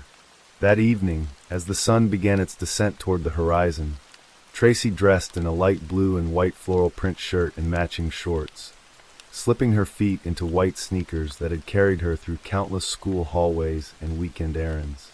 She fastened her silver Timex watch around her left wrist and looked down at her white gold Halifax high school class ring, the one with the small white diamond that marked her as part of the class of 1990. The ring was a symbol of the future that stretched before her, a senior year that would begin in just weeks. She was the yearbook editor, an artist for the school newspaper, and a member of both the National Honor Society and Future Business Leaders of America. She was an extremely responsible student, the kind of teenager who made parents proud and teachers grateful. Tracy grabbed her small purse, the one with the image of a horse or unicorn on the side, and her keyring adorned with Roger Rabbit, the cartoon character who seemed to embody a kind of innocent optimism. In the trunk of her white 1971 Mercury Comet with its distinctive blue stripe, she had loaded a barbecue grill and a handful of grocery store coupons. These were gifts for her 20-year-old sister and brother-in-law, who lived at the Alex Acres trailer park off Route 147 in Halifax Township. It was a simple errand, the kind that filled the ordinary rhythms of family life, requiring no more than a short drive down familiar roads. She kissed her parents goodbye, Ivan and Ellen Crow, who had no reason to imagine this would be the last time they would see their daughter, and climbed into her car. The engine rumbled to life, and Tracy backed out of the driveway as twilight began to paint the sky in shades of purple and gold. She was also planning to see her boyfriend later. His parents lived near the town square in Millersburg, not far from where her evening would take her. Everything about the night ahead seemed ordinary, safe, predictable. By 10 o'clock, Tracy had arrived at the Alex Acres trailer park, the gravel crunching beneath her tires as she pulled up to her sister's home. The windows were dark, no one was home. Undeterred, Tracy got out of her car, retrieved the grill and coupons from her trunk, and carefully placed them on the front steps where her sister would find them in the morning. She climbed back into the Mercury Comet, adjusted the rearview mirror, and drove away into the gathering darkness. That simple act, leaving gifts on a doorstep, was the last confirmed sighting of Tracy Marie Crow. When Tracy did not return home that night, her parents felt the first stirrings of panic. This was not like their daughter, not like the girl who had never run away, who had never stayed out without calling. They waited through the long hours of darkness, each tick of the clock amplifying their fear, each passing minute erasing another fragment of hope. By the time the sun rose on August 6, 1989, they knew with terrible certainty that something had gone wrong. They reported her missing, their voices breaking as they described their shy, studious daughter to police officers who tried to reassure them that most missing teenagers came home. That reassurance died late in the afternoon of August 6th. Tracy's blue-striped white Mercury Comet was discovered parked at the town square in Millersburg, the very place where she might have gone to meet her boyfriend. The car was locked and empty. Her purse with the horse image was gone. Her Roger Rabbit keyring had vanished. The car sat silent and abandoned in a place where people gathered, where laughter and conversation filled the air, and somehow no one had seen anything. The town square, which should have been full of witnesses, had become a black hole that had swallowed a teenage girl whole. The investigation began with the natural suspects, those closest to Tracy, those who had seen her last. Police focused for years on her boyfriend and his family, scrutinizing their movements, their stories, their alibis. The boyfriend's brother would later publicly protest that his family had been cooperative, that they were innocent, that the investigation had been mishandled and their lives had been ruined by suspicion. But in those early years, the detectives found nothing concrete, no evidence that could transform suspicion into charges. The case began to grow cold, the trail of clues evaporating like morning mist. Days turned into months, months into years. Ivan and Ellen Crow aged under the weight of not knowing, their lives suspended in a terrible limbo between hope and despair. Then, in December 1993, more than 4 years after Tracy vanished, a farmer working near the Wiconisco Creek in Washington Township made a discovery that would reignite the investigation. Along Rakers Mill Road, 9 miles from Millersburg, he found remnants of a wallet scattered in the dirt and undergrowth. Inside were pieces of Tracy's driver's license and her National Honor Society card, the tangible proof of the life she had been building and the future she had been denied. The discovery was both a breakthrough and a heartbreak. It confirmed that Tracy had not run away, that she had not started a new life somewhere beyond the valley. Someone had taken her belongings and discarded them in the wilderness, erasing her presence from the world. Authorities searched the area around Wiconisco Creek, hoping to find more, hoping to find her, but the earth refused to yield its secrets. Tracy remained missing, her fate unknown, her family suspended in anguish. For Ellen Crow, the years of not knowing became a special kind of torture. In interviews, her voice would crack with emotion as she spoke about forgiveness, about how she and her family had learned to let go of anger toward whoever was responsible. "We don't care what happens to the person responsible," she told reporters, her words carrying the weight of decades of grief. "Yes, we've even learned to forgive. We just want our daughter back. We just want to bring her home." Ivan Crow did not live to see any resolution. He passed away in 2006, taking his questions and his heartbreak to the grave. The case seemed destined to remain forever unsolved, another name in the long litany of the disappeared. Then, in 2016, a woman named Holly Mallett came forward with a story that seemed to promise answers. She claimed that a man named Matthew Webster had confessed to her that he was involved in Tracy's rape and murder. According to Mallett, Webster had told her that he and some friends encountered Tracy on the Millersburg town square, that he had been drinking that night, and that what was supposed to be just a rape had turned out to be a lot more than that. He had mentioned someone he called Big Goofus, who had strangled Tracy and disposed of her body. Investigators, desperate for a break after 27 years, wired Mallett and recorded her conversations with Webster.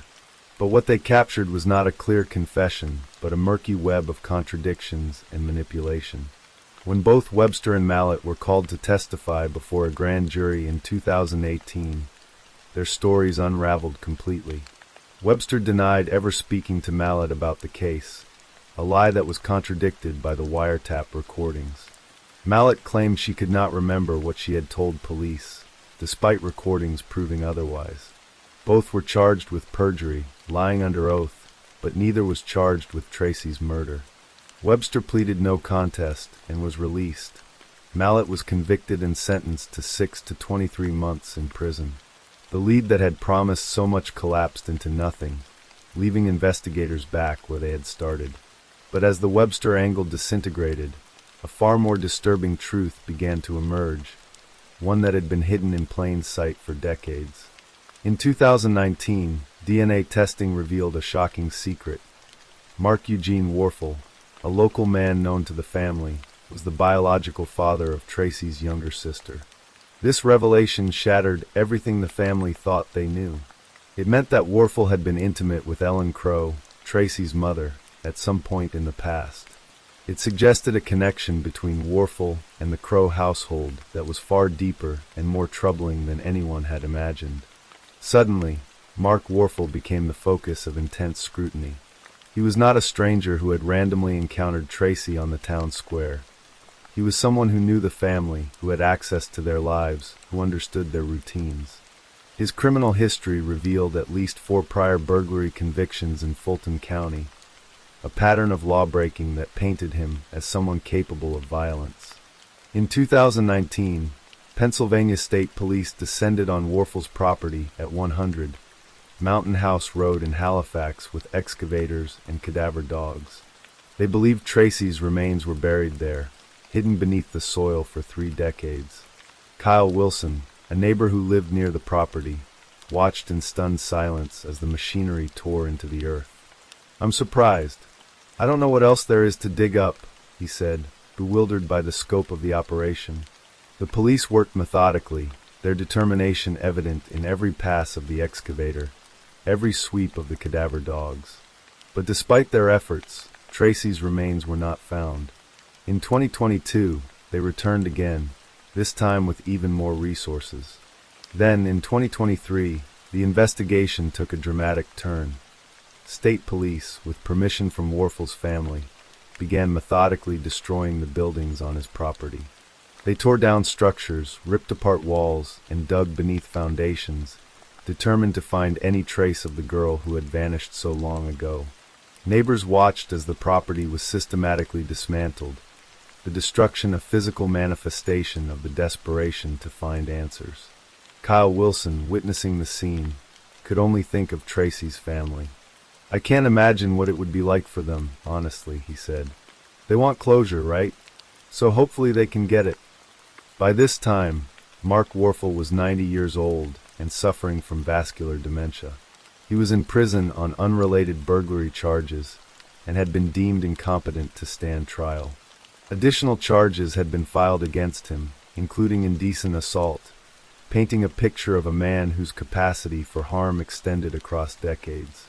He had never been formally charged with Tracy's murder, but investigators had publicly named him as a suspect, the man they believed held the key to the 30-year mystery. The searches at Mountain House Road, despite their intensity and scope, yielded nothing. Then on September 11, 2025, the final door slammed shut on any hope of a confession or a clue. Mark Eugene Warfel died in prison at the age of 92, just as efforts were being made to transfer him to a long-term care facility. He took whatever knowledge he possessed to the grave, leaving behind only silence and unanswered questions. For 36 years, Tracy Marie Crowe has been gone. The shy honor student who loved art and journalism, who wore her class ring with pride, who saved her money responsibly, who never gave her parents a moment of trouble. She vanished into the August night and never came home.